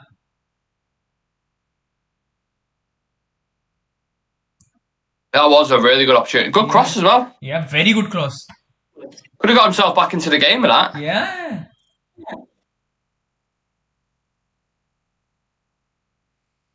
Just wide. Let's have a look. Yeah. Yeah. You know what that is as well? When you look at someone who jumps that early, it's like a timing thing. You know what I mean? Yeah. He mistimed that completely. Yeah, now it's half time. Ecuador up 2-0. 2 goals from Valencia, who's still, I think, yeah, he doesn't Still look limping, that comfortable. Yeah. He's still limping. Yeah, the physio is walking alongside him as well. So hopefully nothing too serious.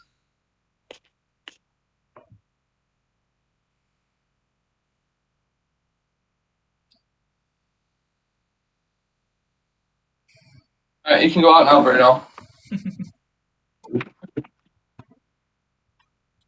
Yeah. I don't know what would be sent on everything, but. Emma. No. You. Just going to go for a quick wee, Shreyas. Yeah. 2 seconds.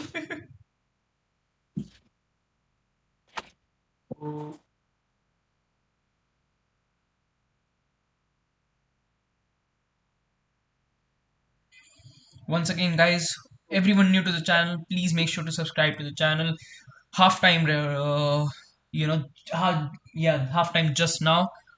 Ecuador up 2-0, 2 goals from Valencia, and Qatar actually had a really good chance of scoring, but uh, they weren't really able to, make the most of it. So halftime 2-0, Ecuador up by 2 goals from Valencia, and the way the game is progressing right now, we could actually be seeing more of attacks from from Ecuador's side. Could we be seeing more than 5 goals? Make sure to stick around the channel in order to know that. We'll also be having the preview for the Iran and the England game tomorrow. Nick and Sam, I think, are going to be live for that. So please make sure to stick around to the in the channel. And yeah, also make sure to interact in the chat. And me and Nick both are here. We're going to be reading out the comments. Pow, pow, pow. Pow, pow, pow. I'm really hungry. Might have to order something.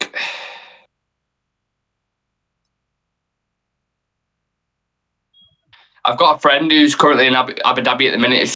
Oh, If he can, hopefully, I'll get some clips over, from inside the stadium and stuff for the YouTube. oh, nice.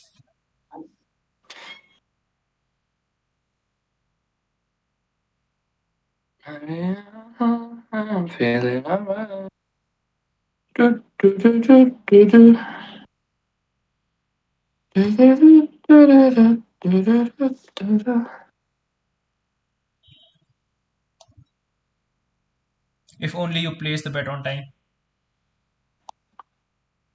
I know. So annoyed. Sam in the chat saying my bet has gone to shit. He was so convinced it was going to be corrupted. Yeah. I mean, there is still 45 minutes of football left.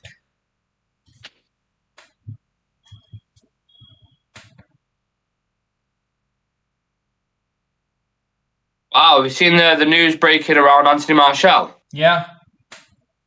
Anthony Martial involved in a training ground bust with a youth player. Martial lashed out, caught the youngster. The youngster was Dan Gore, who caught Martial with a robust tackle. Oh. So, even during the World Cup, we're going to have loads of drama coming out of United. I mean, can we take at least, 1 day off from all this? Vincent Bullock in the chat saying, so looking forward to Tuesday, going to have a game. Wolves away for the under-21s in the Papa John's Cup, really missing a seat at Old Trafford. Roll on the 21st of December. Oh, so he's going to watch the youth players, is it? Yeah. Nice. I want to go do that at some point and go watch the at the Sports Village. Not too far from mine, that. Oh.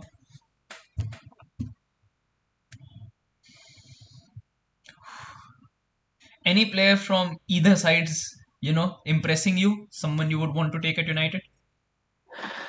Well, I don't know if I take it United. I think obviously the go-to one is Enna Valencia, isn't it? Who's been playing really well. This is the guy who couldn't get a game for Everton, so I don't want to get too hasty. And it is international football, but I think the wing backs have looked good as well. The right back for Ecuador, who put the cross in for Valencia's second goal, he's looked well, good.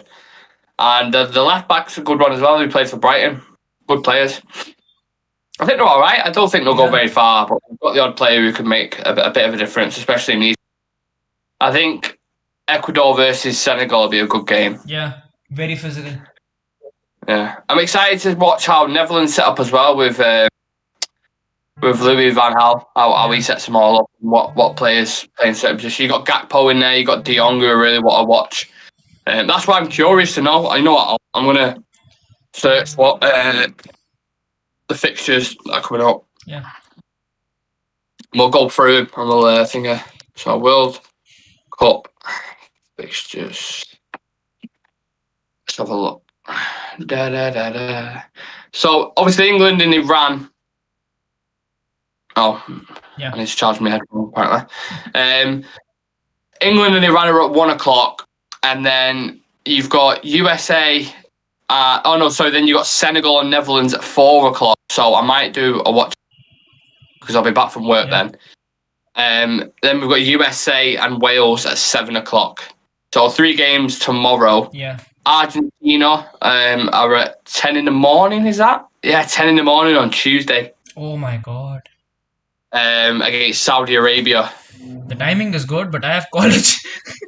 Yeah, so Messi's first game. Yeah. Mexico, Poland, 4 o'clock. Denmark, Tunisia, 1 o'clock. France, Australia at 7. I'm just looking for the tasty ties to see what. I think Argentina and Mexico will be a good game to watch. I think. Yeah, that's later on that though. I'm trying to this week. Belgium, Canada might be a good game. That's at 7 o'clock today. Might cover that one. Let's have a look. Portugal, Ghana, 4 o'clock on Thursday. Brazil, Serbia, 7 o'clock Thursday. So the Brazil game, I might watch. Who else we got? England, USA, Friday, 7 o'clock. I'm not going to lie, I'm going to be out for that. Getting pissed watching it, so they won't be able to watch it. I'll send plenty of reaction from that though. And then Spain, Germany on Sunday at 7. That one I'm definitely going to do 100%. I'll do watch along for that. Spain and Germany is going to be a very good game. Yeah, you never know. I think that's the game where we'll actually be able to see how good Germany can be in this World Cup. Yeah. Because with Spain, I know they won't make it out of the group. You want to know why? Go on. No, Because, David De Gea. Yeah. Yeah, I knew that was coming. Crazy how he's not even gone as a third choice goalkeeper, innit? Yeah, and he's been good this season. He has been good this season. The French president who messaged him about his retirement. Who? Oh, yeah. He's like, I'm not retired, mate. What are you on about? Who else we got? So Wales, England is on Tuesday next week, 7 o'clock. That's what I'm interested in. Let's have a look. Any other glamorous ties? Round of 16, eh? Huh? Do we only play each team once? Okay, Sam, you can send me the new layouts. Huh? Yeah, for the watch along, I thought when you said about the graphic, the one that I'm using right now, Sam wasn't able to send me the golden outlook, so the Real Red's original one is being used for that, but for the thumbnail, the golden one is being used. Right. Okay. Yeah. Yeah. All right. It is what it is. Yeah. Did we only play? Should we only play each team in our group once and then go through to the round of 16? Yeah. Oh shit! No way. Right. One game per team.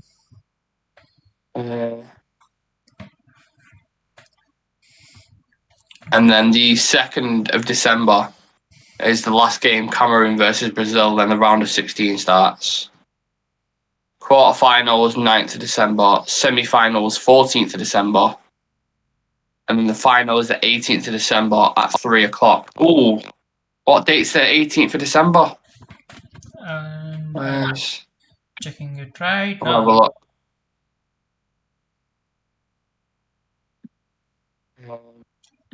Oh, it's a Sunday. Sunday? Yeah. Right, that's fine then. I won't be at work. 100% there's going to be a watch along for that. Yeah. Who's going to be in it? And if there is college day the following day, I won't go. I'll say one thing: if England are in the final, I ain't doing a watch along for it because I'll be out watching it definitely. But I'll cover it. No I can't. worries. With situations like that, you can't. I can't be on. Yeah, I've got to be definitely. out. Definitely. I mean, if India would have been in the World Cup final, I wouldn't be on as well. Exactly. But to be honest, I don't think we'll get to the final anyway. I think we'll go out in semis or quarters. Maybe even round of 16, because we can, on our side of the tournament, we can get potentially could get France. So Yeah.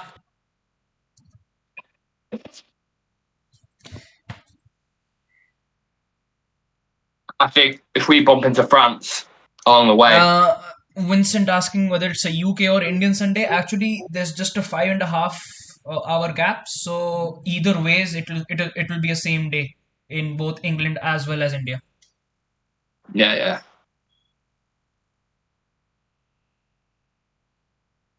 Do you see any big countries, actually not making it out of a group? Any big nation, any big giant? I think Belgium might struggle.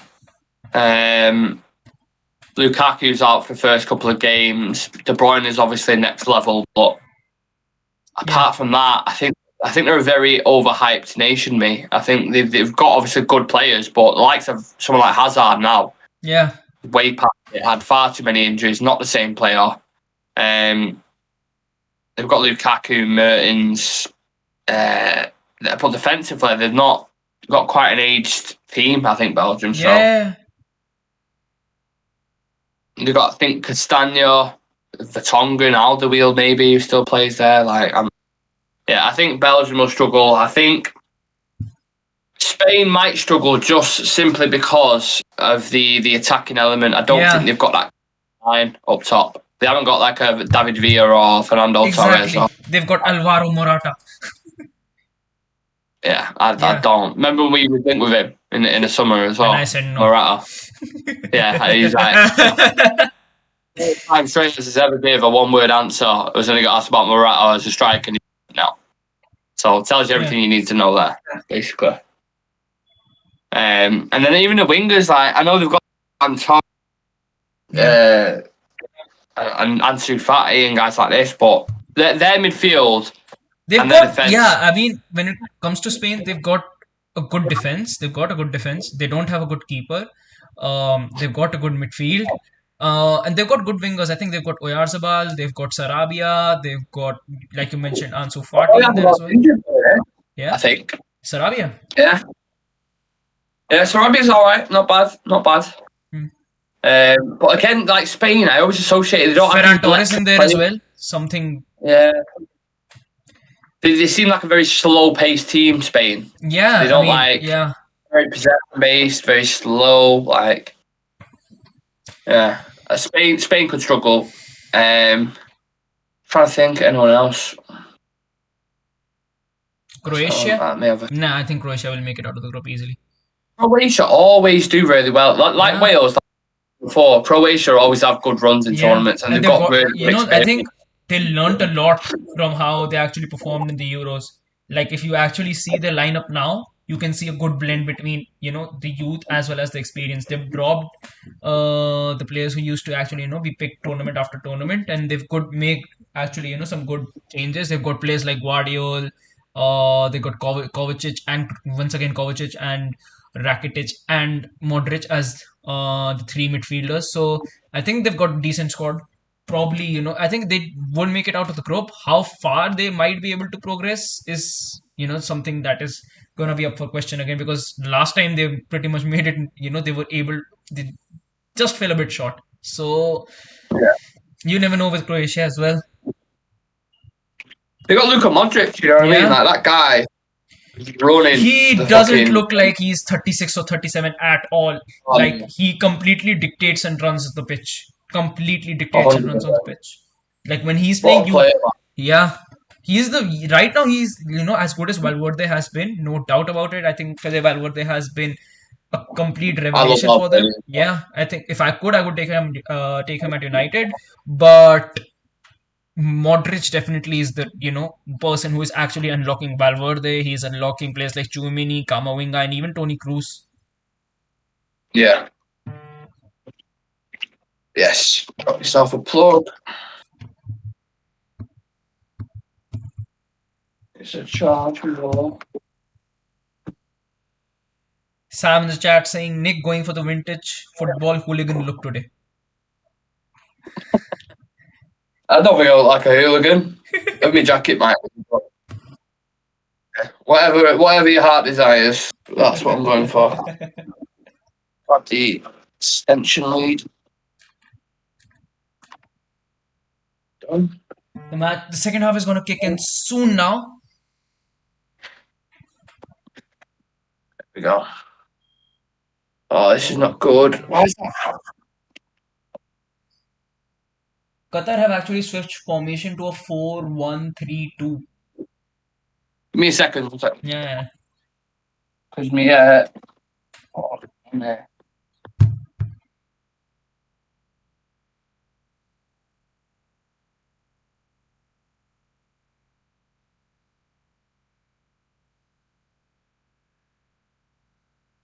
Oh! Oh no. Something has happened, guys. Alright. I dropped my light. We were able to avoid disaster. There we go. Right. I've just got to charge my headphones, so. Yeah. This. Why is my stream? Is that I don't know if that's charging or not. I think it is.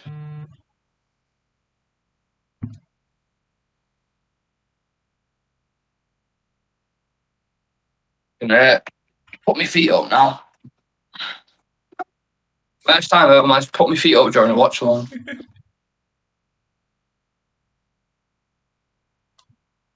Qatar come out a bit more aggressive this half. I mean, to be very honest, they didn't actually have any other option but to do that. Yeah. I mean, if they still played defensive and compact football, some serious questions had to be asked. Oh. The stream is lagging. You know what? Their midfielder keeps picking it up, right? Yeah. I don't know what number he is. He's kind of like, not small, but he's relatively small with an afro. And he looks up, he scans, and he can see wingers making himself passing it.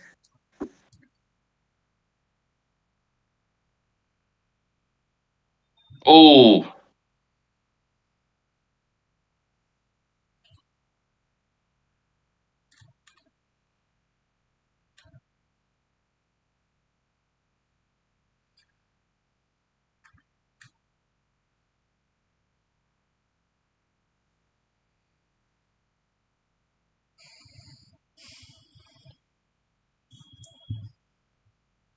Is Valencia still on the pitch? Yeah. Doesn't look like he's moving the greatest. If I was the greatest, take him off, man. Yeah. I mean, we're already winning 2-0. Exactly. You're going to need him for Netherlands and Senegal. Take him off. Definitely. I'm sure Ecuador have got a young, quick striker there who can come on and do it. I mean, against Qatar, you can actually take your chances and just put a winger up top if you want. Yeah, well, yeah. That's what I mean. I mean, put Rashford up top. Basically like that. Yeah. United did and put a centre back up top with Harry Maguire. Just fucking slug long balls into him and put him on the keeper.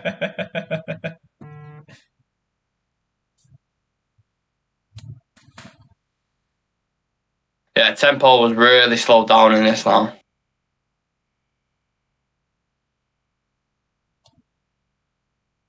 The quality of the passing is just. What number is he? Is that number 8? I think. Is it number 8 or 11? Can't see. Guy who's in the middle. Terrible pass that.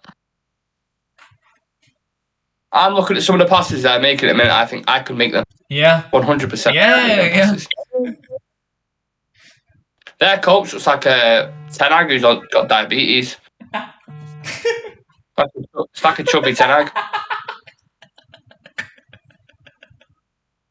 Does he frown a lot as well? What? Does he frown a lot as well?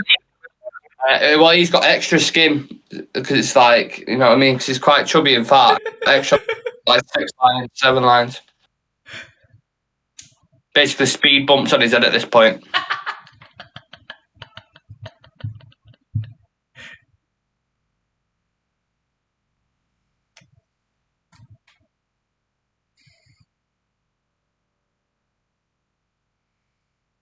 I think I'll start really getting excited for this when I see the big boys play. That's when I'll.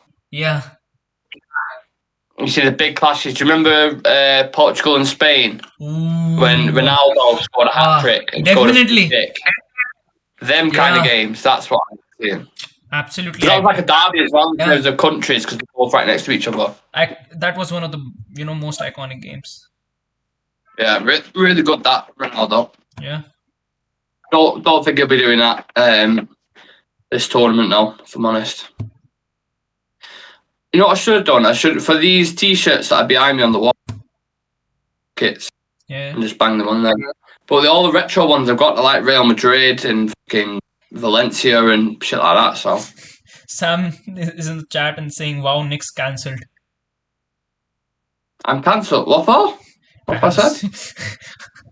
Was it in relation to the diabetes comments? Because if it is, I look like I've got diabetes. That's not. It's not offensive. I can say that. Oh, Ecuador in here.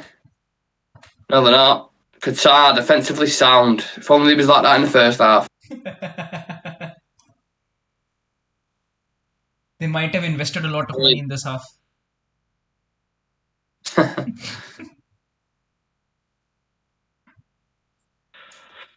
Oh, fucking hell.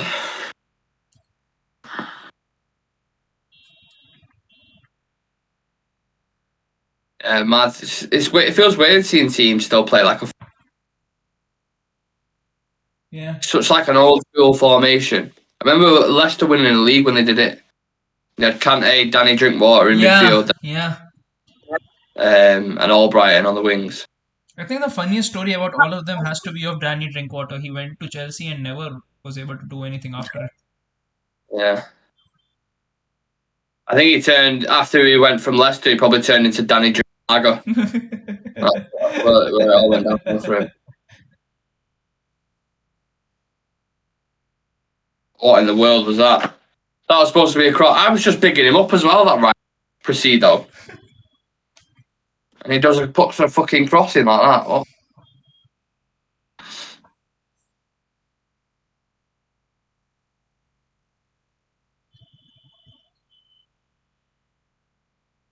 Tottenham get battered everywhere they go. Everywhere they go.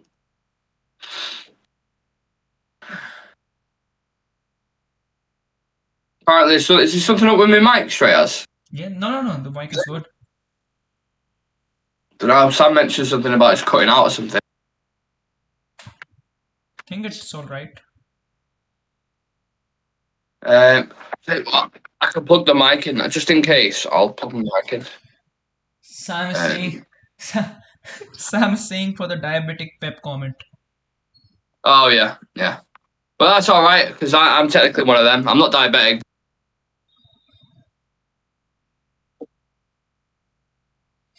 It's like if I was, I don't know, dissing someone for. I'll sort out my stream. Yeah, no worries. Yeah. What's going on?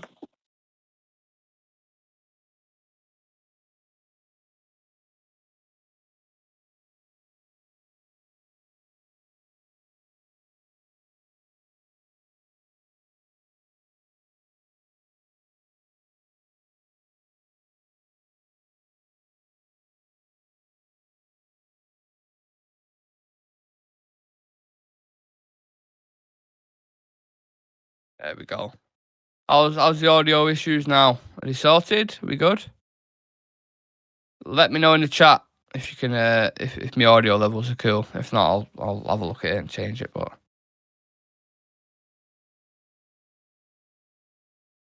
thoughts on the game so far, people? How do we feel? It's a bit.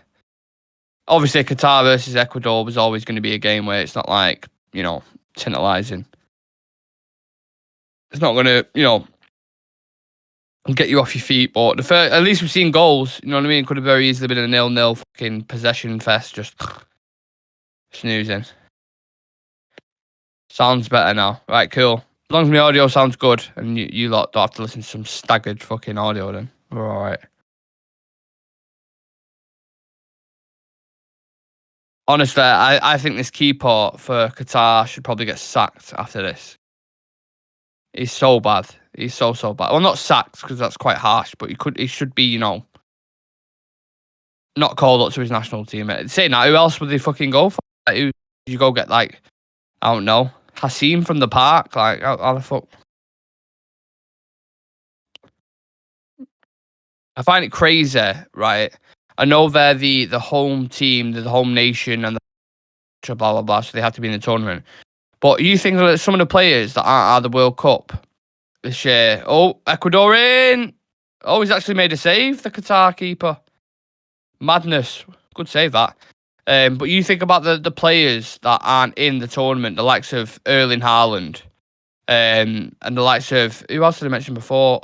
Who's not in it? Mo Salah, Erling Haaland, these kind of guys aren't in the tournament, and then Qatar and Saudi Arabia and these guys are in it, and it makes you think, like, I know, like I said, they're the hosting kind of nation, but it's not the world. I just want to see one World Cup where it has every high level team in it competing. I think that's when you become the top team in the world, when you beat all the good ones. Because who's to say Mo Salah with an Egypt or Erling Haaland with a Norway couldn't get to the semi-finals of a World Cup and do something mad like? Has India ever qualified for a World Cup, Shreyas? I don't think so. I was going to say Euros then, and then... If we did for the Euros, then some serious questions need to be asked. And then there's definitely some bribery going on. Have you ever been close to... I don't think so. whatchamacallit? I think once in 1958 we could have gone for the World Cup, but we didn't have the funds or something like that. But because of which we couldn't go. But that was back in 1950s or 40s, something around that, that sort of time. Yeah. That's a shame. I would have loved if Ireland were in it, India were in it, and Nigeria were in it, because then Severe, you, and Adam, we all could have had, like, do you know what I mean? But we could have imagined a watch along, like, if England was playing India. Yeah. Would have been fun, man.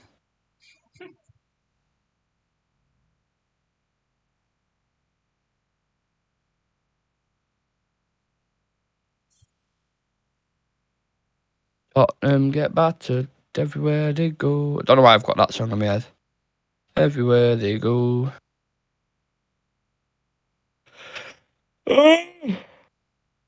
Oh, what do we think? Any more goals in this? I think one. I think at least one. I think one goal. Yeah. At least one. I think at least one we'll be seeing still. I mean, I think Ecuador can be pretty proud of this performance. It's been relatively easy for them.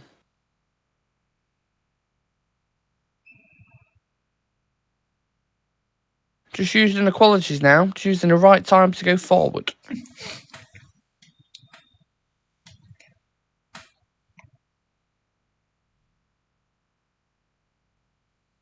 to be a long tournament in this group stage for. I think this is bad against Ecuador. Wait, Netherlands, one of the ballers they've got in there, the technicians, fuck me. Going to struggle. I really hope De Jong starts and is a key player for Netherlands. Next season he ends up moving to, and next season he ends up moving to Liverpool as well. Yeah. Yeah. I'd kill him. I'd personally put a bounty out on his head if he went to Liverpool. Gakpo plays as a 10 for them as well. Do you know that? Yeah. I'm saying Gakpo can actually, he can play in any of the front four locations. A 10, a winger, even as a striker. He can play anywhere on the pitch when it comes to, he's pretty versatile. That's why Ten Hag actually wants to get him in. He's basically, I think he's trying to create what he did with Steven Berghuis at Ajax. He used to play him as a striker, false 9, as a number 10, as a winger alongside Antony. So he's trying to, build that with Gakpo, because Gakpo is much younger, much faster, and, when it comes to his physicality and height, he's actually quite good with that as well.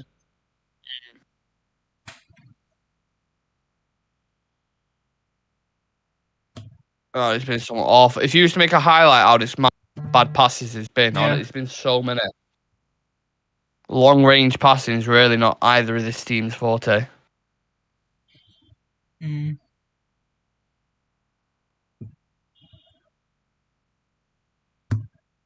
Half an hour left of the first World Cup game.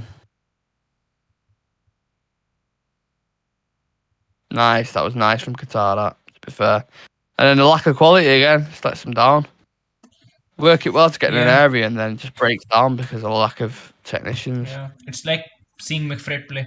That's the same expression we have right now. Well, I think that's even harsh on McFred, to be honest. Could there be? We often ask each other, will there ever be, a play style which would be worse than McFred's, and we're finally able to see it. Yep. Yep.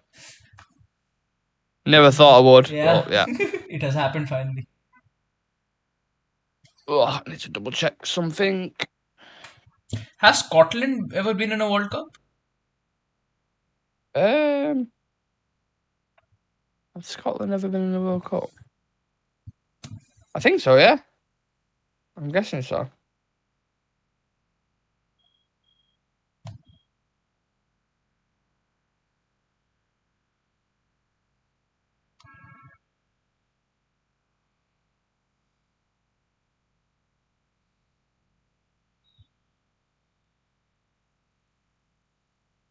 Who's injured there? Is it one of the defenders? I think, yeah. Wow. First game of the World Cup, and we are already seeing players struggling and, able to actually go through 90 minutes of the game. And it actually isn't Yeah. surprising. I think you're going to see a lot of that, to be honest. If people are worried about injuries prior to this, wait until you see him in the game. Going to struggle, man, with this heat and physicality. I know it's not too... Oh, good header. Oh, Yeah. it's a great chance for that.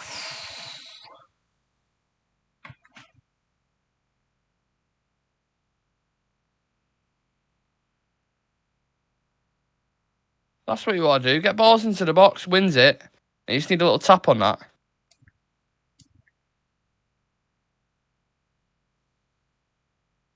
Good chance, that. Yeah. I want to see a goal from Qatar, just sheerly because, one, I think the stadium will blow up. Like, it'll light up. Everyone will go mental. And then, two, just because it'll make it a bit more of an interesting match then. Ecuador have to kind of Yeah. hold on.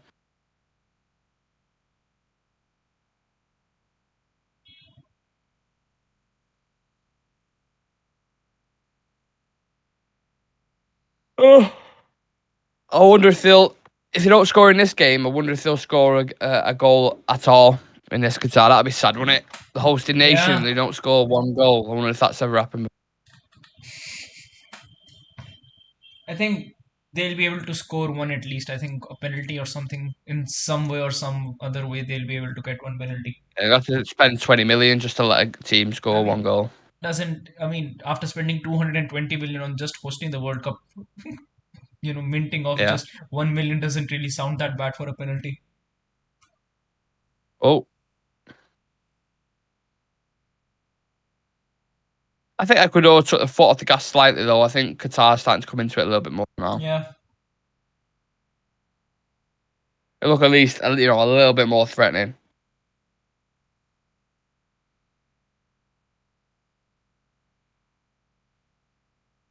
I'm so hungry. What time is it? 5:30. Oof.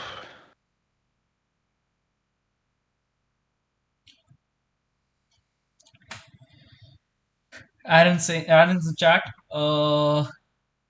saying seen better passing on Uele Carrastro at dinner time. Sam saying I have GoPro clips of my passing better than this. Vincent asking when do England play, and yeah, Sam is saying yes, Scotland have played a World Cup. Yeah, I thought so. Yeah. Yeah, the reason, Aaron, why you've seen better passing on Welacre Astro Grass is because I was on it. Wink, wink. The midfield maestro. Oh. What minute are you on? 64:06. Yeah, just 2 seconds ahead of you. Yeah.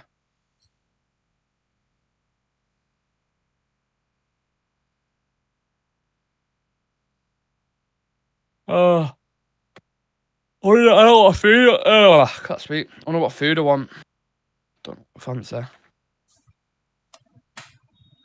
There's something to discuss, right? As food wise, what's your favourite food? Give me 3 dishes that you really like. Like if you're going out to a restaurant and you're gonna eat something you like, that is top tier stuff. What would you go and get? And drink as well. I mean, Even to your spice, do you like spicy food? yeah, definitely. Yeah. Like how spice we talking? Though, like super spice? Can you handle super spice I or can. more like mild? I can. Like when I go to Nando's, I go for the hot sauce. Okay. Yeah. Okay. Is Nando's one of your favourite Yeah, meals? Would you definitely. say? Yeah, definitely. Definitely. What do you get from Nando's? I try to get the espedata one with the skewers that are hanging. I have no idea what that is. Never heard of it. And To be the honest, normal half and full chicken. half and full chicken. What do you get as your sides? Garlic breads. Garlic bread. Yeah. I've never had a garlic bread from there either. I get butterfly chicken, medium. Do I get medium? Yeah. I used to get what's the one below medium? The virgin one. I think it's either the It's- Yeah, whatever the virgin one is, that's the Yeah. one I used. And then I remember my mates looking at me at the time, and he was like, "Are you really getting lemon and Yeah. fucking pepper or whatever it is?" I was like, "Why?" Mate, you can't do that. You can't be in public with me and you're getting that. So now I get butterfly chicken medium, and I get mash and peri salted chips. I see. Yeah, Oh. yeah. Even I have peri peri wedges and chips. Oh, the chips were so nice. Yeah. Making my mouth water just thinking about him. I used to like Subway a lot, but now it has toned down a bit. What do you get from Subway? Like, this is an interesting topic, right? Because I remember being in Subway with my mate, and well, first and foremost, let me ask you this question, and then I'll tell you the story I get into. So, when you go to Subway, do you get your sandwich toasted with cheese? Sometimes I get it toasted, sometimes I don't. Sometimes you don't. Yeah. That's I think that in England's considered a crime, and you probably get locked up for that. To be honest, if you don't, that's some weird behaviour. Hello, you okay? What's up? What? Why? I know. That's what I'm saying. Even Kaylee said you don't get it cheese toasted. Shocking. So yeah, I walked into a Subway with my mate. Yeah. And he got one, and then didn't get no cheese on it, didn't get it toasted, and just had it plain. I was like, you might as well just gone Asda and got a sandwich. What's up? you go get a cheese and ham sandwich from Asda. I mean, when I'll come to And he was Manchester, like, you can "There's teach nothing me. wrong with that." Yeah. So yeah, aside from the obvious, the Subway. Oh yeah, what did you get from Subway? Sorry, what sandwich? I go for the peri peri chicken one at times. The normal. They have peri peri chicken in India. Yeah. Do they? Yeah. Peri peri chicken. Ooh. They have roasted chicken in there That as well. sounds nice. Yeah. We don't have peri peri chicken over here. We have teriyaki. We have teriyaki chicken. Yeah. Here as well. Chicken teriyaki. Oh, with sweet onion sauce. That's really nice, that one. And then they have chicken tikka, I think. Yeah.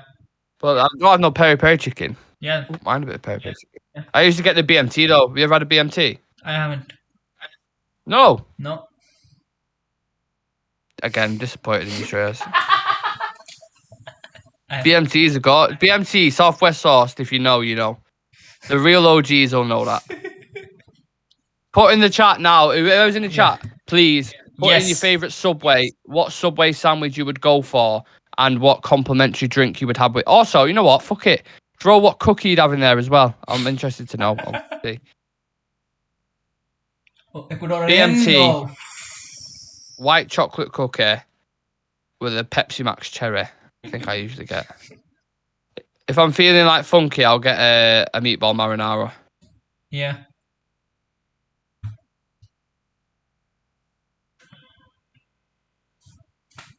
Talk to me. What else? What other food? I go for Indian food like chicken tikka masala, the normal breads, or if I'm in a hurry, I do order a lot from Burger King. Yeah. Is the if you know the like the do you have like takeaway curries over there? Yeah. Yeah. Yeah. Is the let's say a home cooked one? It's got all the the organic spices and all this kind of stuff. Would you prefer one of them, or would you prefer like a takeaway one? I think if I'm gonna be honest, there isn't that much of a gap at times because even if when you take when you get the takeaway ones and you go with it, uh, they follow the pretty much the same process in it. Yeah. So So it's not, but with the you get in like takeaways. Obviously, you get like chips and you get poppadoms with the mango chutney and onions and all yeah, that kind of jazz. So you get a little bit extra in that sense. And I always feel like the takeaway curries, I always feel like they got extra salt in them, like yeah. quite salty. You know what I mean? Actually, they actually ask you like if you want, like if you say you don't want it salty, you want it a bit mild, they're gonna make it that way. The Oh way you really? want. Yeah. Well, your takeaway places are a lot more fucking considerate than ours, isn't it? Yeah, because like Ours is like even when you actually shit in the place your train. order, they give you a comment section just to type it in how you want, them to make it, whether you want it a bit more Shit. spicy, whether you want it, to be more to the sweet and sour side. So Yeah. they make it that way. Is there a go-to place in India? Would you say? There are Like many. if say I'm coming to you live in Delhi, right? Yeah, Say I'm coming to Delhi and I'm like, right, Shreyas, I want to take some of my friends out for food. Where is the top spot in Delhi to go to? What's a place that does really nice food and drinks? Khan Market. There's a place in Delhi called Khan Khan Market. Yeah, Khan Market. yeah, What did he do there? yeah. It's actually a time from the British era in India. So it's a really, really old place, but it has been, kept really, really nicely. It is a, like a very good place when if you are actually going and go out for like, drinks and food, you can go there, or you can go to another Yeah, place called Connaught Place, CP. That's another place where you can go. I mean, these areas they are just stocked with, the best food places and the best drinking places. yeah. Khan Market. I don't Yeah, think I will ever go to India, but if I do, yeah, I'll bear it in mind. I think there's more chance of you going to Manchester than there is me yeah. India. Yeah. I mean, Dan is basically in Manchester right now. Yeah. Yeah. Correct. Bad, isn't it? Because doesn't Dan live like the opposite to you in India? Yeah, Don't he live in the yeah, south yeah, and you live in yeah, the north? yeah. So like if I have to meet Dan, I'll have to take like a 3.5 hour flight. Fucking hell. Big place, India, innit? Yeah. Free kick for Ecuador. And when I actually asked Dan before he Hmm. actually moved to the south, he actually lived like 1.5 hour away from my home. Oh, really? Yeah, like just by road. If I go by my car, I can actually get to his place in about 1 hour or 1.5 hour. The place he actually lives, his hometown. Do you think Dan has a different accent to you? I don't Like think over so. here, Liverpool's right next to Manchester. Yeah. Yeah, in England. Yeah. But obviously, Scousers sound so different Yeah. to us, Manx, and it's literally down the road. It's like 30 minutes down the road. Whereas Would you you've got say Dan there, would you say that the Scousers sound different or they sound bad? both. Oh, yeah. No one likes a Scouse accent apart from Scousers. No one. Horrible accent. If my girlfriend had a Scouse accent, Yeah. gone. See you later. Can't deal with that accent. It's horrible.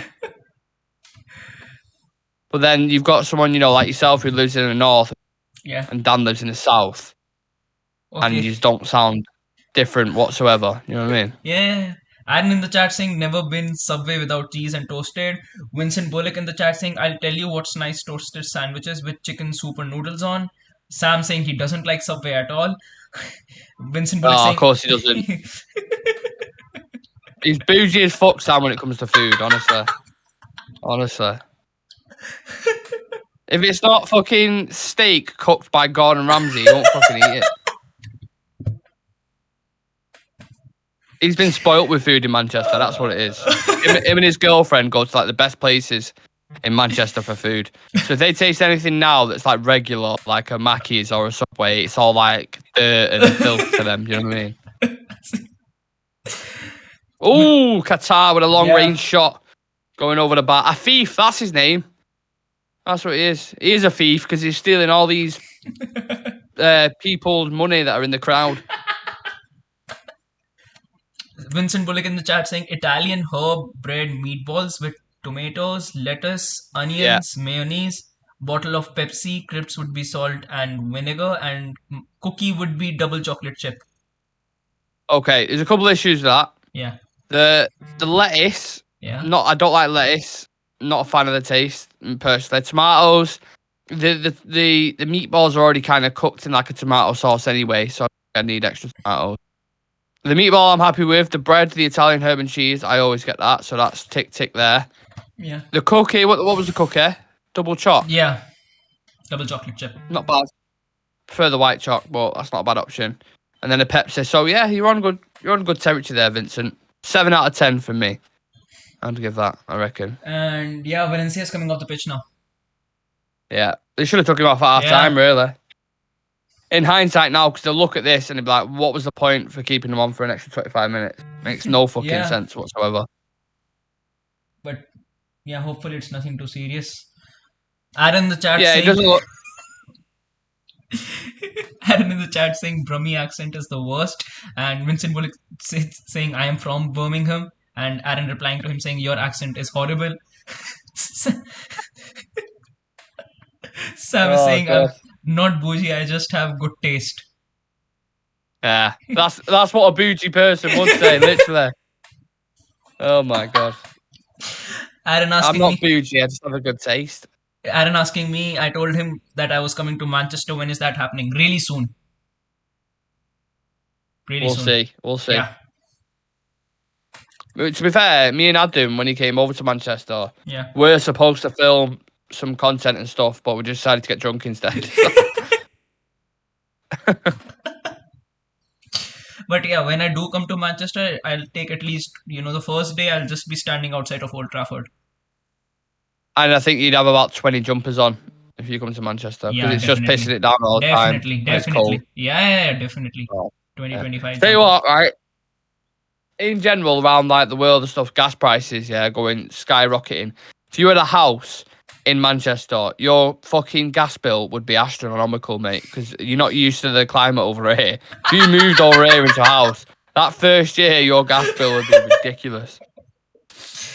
Like, I never put the heating on in my house. Like, rarely put it on.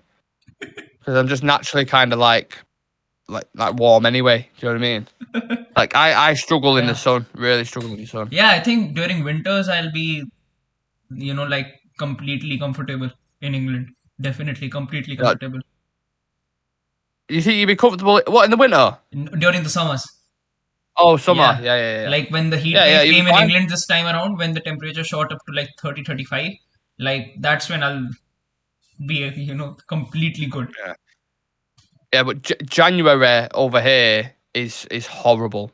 Horrible. Icy. Like, it's like the shit when you breathe in, it's like it hurts your lungs. All it is. Sam saying, make sure you read that to him. I did. Read what to him? He typed not bougie, I just have good taste. Oh, yeah. Well, I don't know if you heard my reply, but I said that's what a bougie person would say. So, there's your answer. Oh, Ecuador! Oh, it's bar. Yeah. Close. Over the bar. Lack of technical quality has been a recurring theme throughout this full game. And just imagine, even with all that, Ecuador have been dominating Qatar. Yeah, pretty much. I mean, did anyone else really expect anything other than the way this game's gone? Obviously, apart from there was a few conspiracies about the bribes and shit, but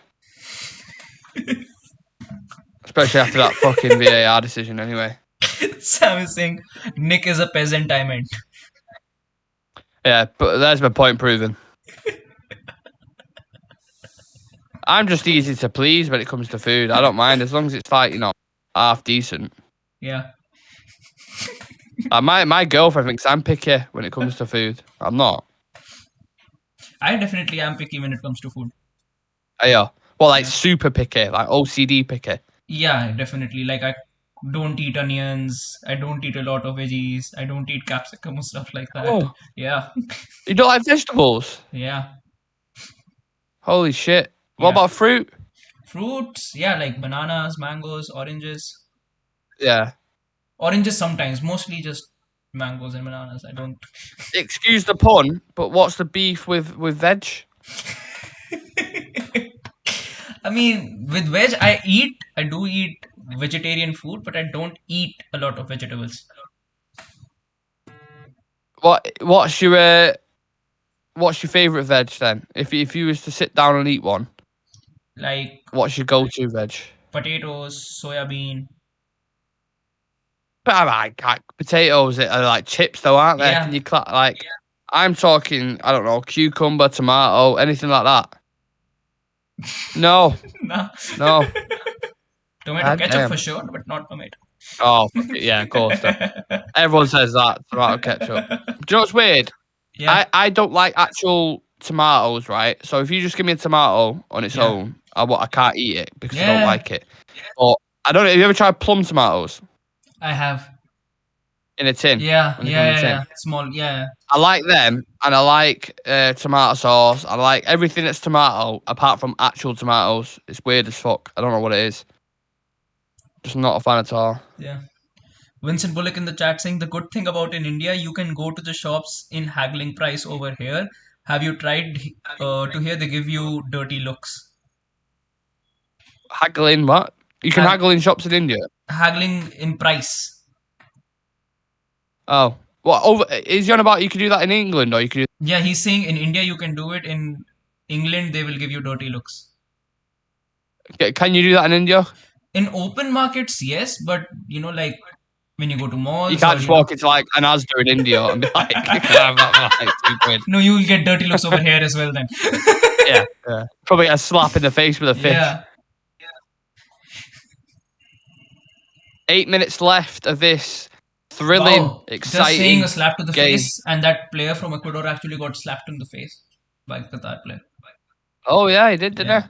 Timing. Should have pinned him and got the 3 count.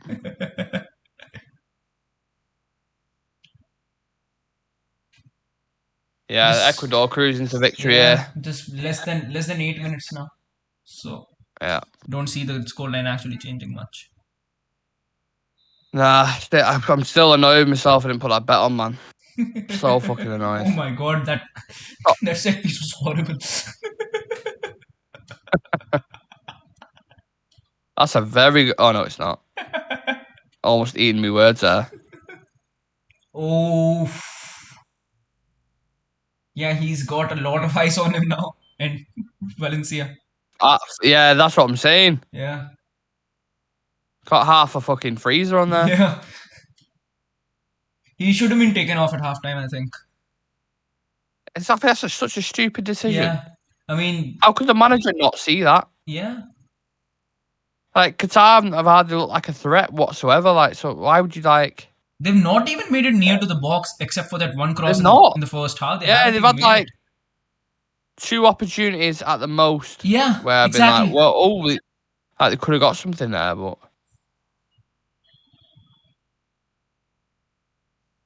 I wonder how much the tickets are over there. Oh yeah. I wonder if it was expensive, to go to one of the games, or if it was like a ballot or. The passing has been awful in this game, no doubt about it. Has the next Euros been announced yet, where it is? I think it has. I'll just. 2024. I think it has. I'll just double check. Sam in the chat saying rest in peace. Green Power Range. Tommy David Frank. Who? Tommy David Frank. What was the bit before that though? Rest in peace. Green Power Range. Green Power Range. Yeah. Oh, was the Power Ranger died? I'm not sure myself. Oh, holy shit! No way. No, you're too young for Power Rangers, Stress. Too young for the Power Rangers. Mighty Morphin Power Rangers. even I'm too young, really. I think the Power Rangers in the 90s. Obviously, Sam being a boomer, I will remember him.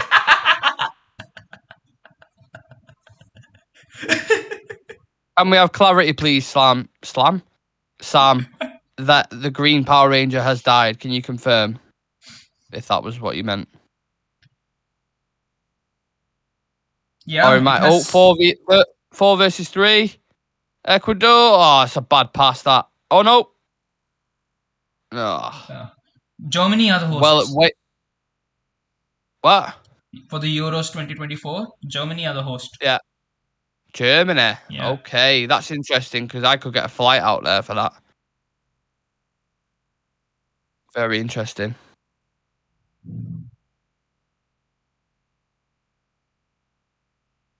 It's like a 1-hour flight to Germany. Oh! Oh my... Is that gone in? Oh, I thought that went in. I said, what a fucking goal that is from Qatar's number 9. You see that effort then? Oh, yeah. Oh! Holy shit. He took that well, actually. He took that well. What a moment that would have been. Oh, yeah. Just didn't get the dip right, but yeah, it was a really good. Really good. He needs to get his body over it a bit more, like Van Persie style. That would have spiced it up. Last 5 minutes.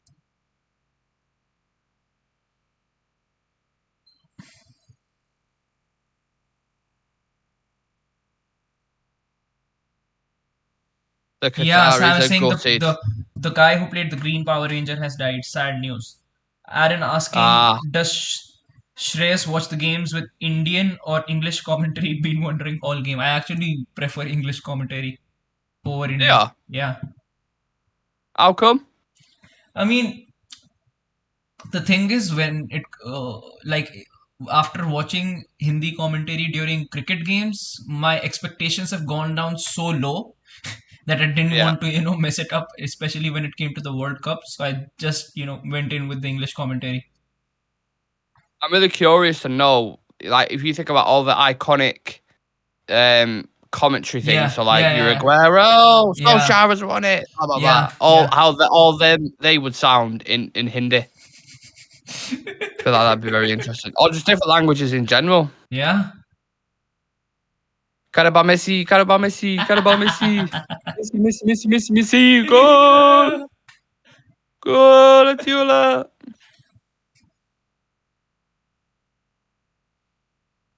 We've got a commentator over here called, I don't know if you've heard of him, called Peter Jory. Yeah, I have. I have. Honestly, it's like poetry on the pitch. Yeah, he's fucking. Yeah, he's absolutely amazing. I've heard. Really good. I heard his when Ronaldo came back during the Newcastle game. Yeah. He goes reeved in red. Manchester to Madrid, Madrid to Turin, Turin back to Manchester. The boy from Madeira. Yeah, fucking love that. Yeah, love it.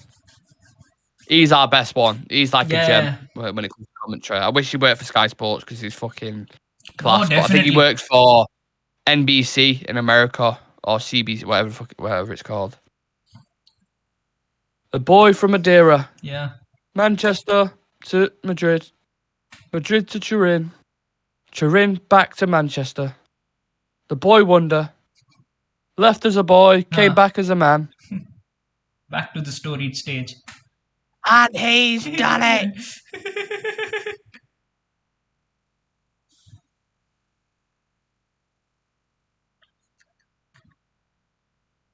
Heading into added time very shortly. Yeah. First clean sheet and first win at the tournament. And Valencia will get the props. And hopefully he's not out for long for Valencia. Yeah.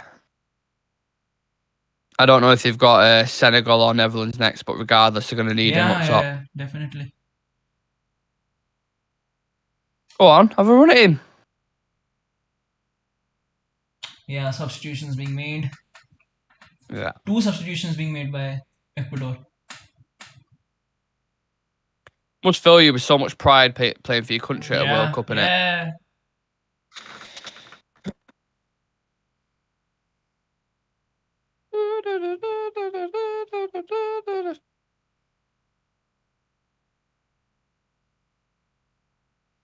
Feels like it's about 10 o'clock. It's only 6 o'clock. Don't forget, guys, we have got the preview for the Iran game versus Iran around 7 o'clock, I believe. So in about an hour's time, we'll be live to preview that game. Me and Sam are live for that one. So, yeah, make sure you tune in for that. Subscribe to the channel, like the video, follow us on socials. And if you want to make a donation to our Movember campaign, which is the reason why I've got this lovely Mexican porn star tash here, then the link is in our Instagram link tree, or I think the link's in the video description as well. So I think we raised £85 so far. Our target's £200, but yeah, any donations, or even if you share the page to your friends, even more so, it's welcome. Aaron in the chat asking who's India's best footballer ever, like the Ronaldo of India. Don't ask me that. Don't look at me for that. You tell me. Yeah. Oh, so there's this. I could tell you the name of one Indian player, legit. So there is one player who's, I think he's 38 now. His name is Sunil Shetty, and if you look at active goal scorers for country for at the country level, active goal scorers, he's the third in the list. Third or second in the list, and only Messi and Ronaldo have scored more goals for than him when it comes to active Was footballers. he from India? Yeah. I thought the guy was Iranian No. was somewhere from there. Yeah. Is he not? Yeah, he's from India. Yeah. What's it called? Sumari Shahiri? Sunil Shetty. I can't even say that. I'm not even gonna try. So he's third in the list when it comes to most goals scored by a player for at the country level. What's that, like international friendlies and stuff? Yeah, international friendlies and global competitions. If you want to play for United, we need a striker. 1 second, my camera's 1 sec.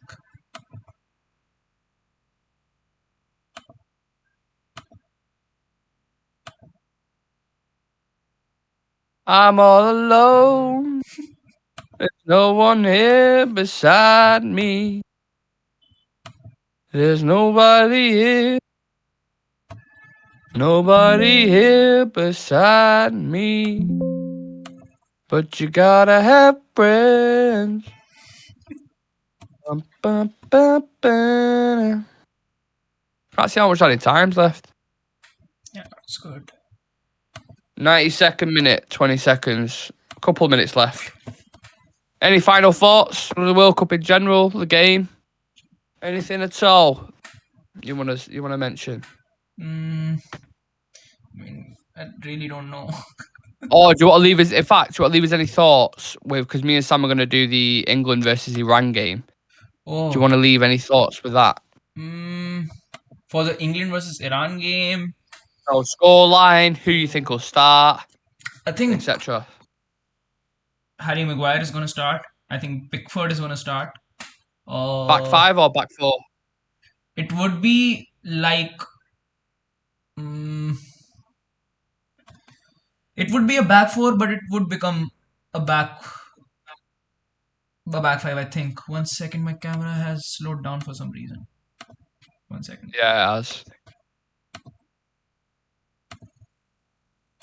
Just when we was getting to the important bit as well. Yeah, 1 sec.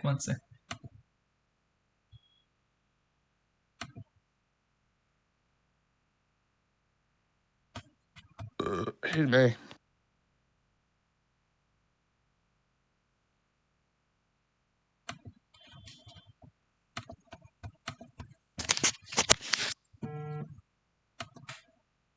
Ecuador on the attack again. So I've shifted cameras from one end to another. Put it into the box. You get a crossing. hits the guy in the face, goes out for a corner.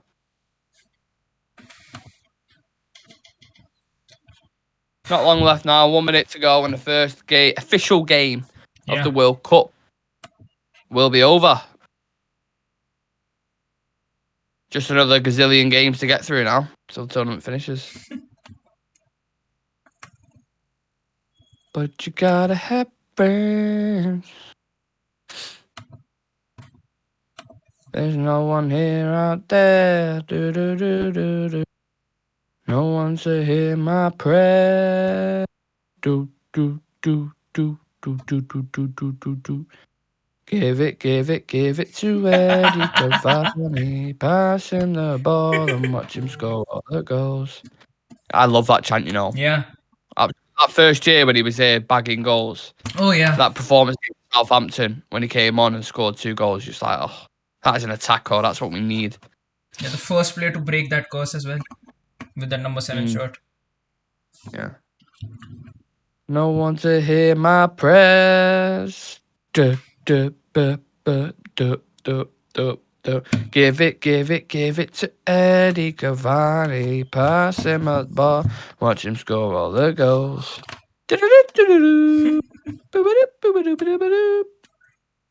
Ball in from Qatar. That is straight back out. And that's it. That's game over. Ecuador win the first game of the World Cup 2-0. Qatar with the odd chance, but since Valencia scored that second one, that header, it was pretty much game over since then. You would have thought. First 3 points in the bag for them. They'll be happy with that. And not an exciting. It kind of drifted that second half, didn't it? Yeah. I think the second half was quite dead when it came to actually for something exciting. But yes, I think overall we expected Ecuador to win if something completely out of the blue didn't happen on the pitch. But hopefully that would be avoided in the future games as well. But yes, Ecuador 2 and Qatar 0. And Ecuador get an easy 3 points. And you never know, maybe Ecuador is able to, come out of the club in second position or something. Just finally, before you leave, because you went to talk about them with your camera kind of thing, on England and Iran, if you can, before we head off Shreyas. Like I was saying, I think Maguire will start. I think Pickford is going to start and go in net for them. I think for England, Pickford actually plays really well. I think he has been by far, a really, really strong figure in net for England the past few tournaments. And except that, probably, I think Luke Shaw will start. And I think either Kyle Walker or Kieran Trippier we'll be seeing one of them playing as a fullback. I think alongside Maguire, probably John Stones. And except that, I think in the midfield, definitely need to play Jude Bellingham. I don't see any reason to drop Jude Bellingham right now, the way he's playing and performing on the pitch right now. And alongside him, I think maybe Declan Rice, because I don't see, Gareth Southgate being a sort of a manager who'd like to play 2 box-to-box midfielders who like to, progress high up the pitch and creating chances. I think, especially if you're playing Maguire, the way England like to set up and having Maguire as well as, players like John Stones playing alongside him, I think he'll play Declan Rice to give them, more shielding. Could even be seeing Calvin Phillips playing alongside Declan Rice just to, protect the back four a bit more. You never really know. And except that, I think Mason Mount, Harry Kane definitely is going to start, and Rashford and Sterling. Harry Kane, Rashford. So what, who do you think plays on the right? I think Sterling plays on the right and Rashford plays on the left, because even though, Sterling hasn't been in the best of form, for England, he manages to, get starts. No matter how bad or no matter how his form has been, for England he ends up getting a start. And with Rashford, the thing has been he has been playing well, and with the kind of quotes that came out when Rashford was selected as well, he said that Southgate actually contacted him last season saying that no matter what kind of form he is in, he would still be picked for the World Cup. So it just shows that Rashford has been a key aspect to his plans for the World Cup. And if that is true, then we'll be seeing a lot of Marcus Rashford in this World Cup. If I could, I would actually, play someone like Phil Foden ahead of Raheem Sterling of the right hand side, because I think he Yeah. offers more creativity, and right now he's in much better form when it comes to Raheem Sterling. And especially when you've got someone like Harry Kane playing up top, I think you need more players who can actually create chances for him. So you could play Mason Mount, you could play Phil Foden as well. You could play anyone out of, I would say, Rashford or Sterling of that left hand side, because I don't see England being that sort of a side which is going to attack a lot. I think they'll get a goal or a couple of goals and just try and hold the game and close the game down. So yeah, I think along these lines would England would mostly set up for this World Cup. And your score prediction for the Iran game? I think 1-0 or 2-0. Yeah, you're probably right on that. And of course, if we need someone to come off the bench, we've got Grealish, Maddison, Saka. We've got a fucking very talented bench. I mean, on the basis of merit, I think Maddison should start. Definitely, I think Maddison should start. Interesting. Over Mason Mount. Yeah, because I think if, like, on the basis of form, I think Mason Mount definitely is one heck of a player. I think he can do phenomenal things on the pitch. But what James Maddison has been doing this season for Leicester City, the reason why they're been killing it. Yeah, he's been absolutely amazing for them. And I mean, in an England setup where he might be getting much more of the ball, he would be allowed to dictate the game a bit more and have someone like Harry Kane playing ahead of him. I think he could prove much more deadly. So I think the thing is with Southgate though, he tends to pick players he trusts, doesn't he? Like you mentioned Mason Mount there and Sterling and Maguire.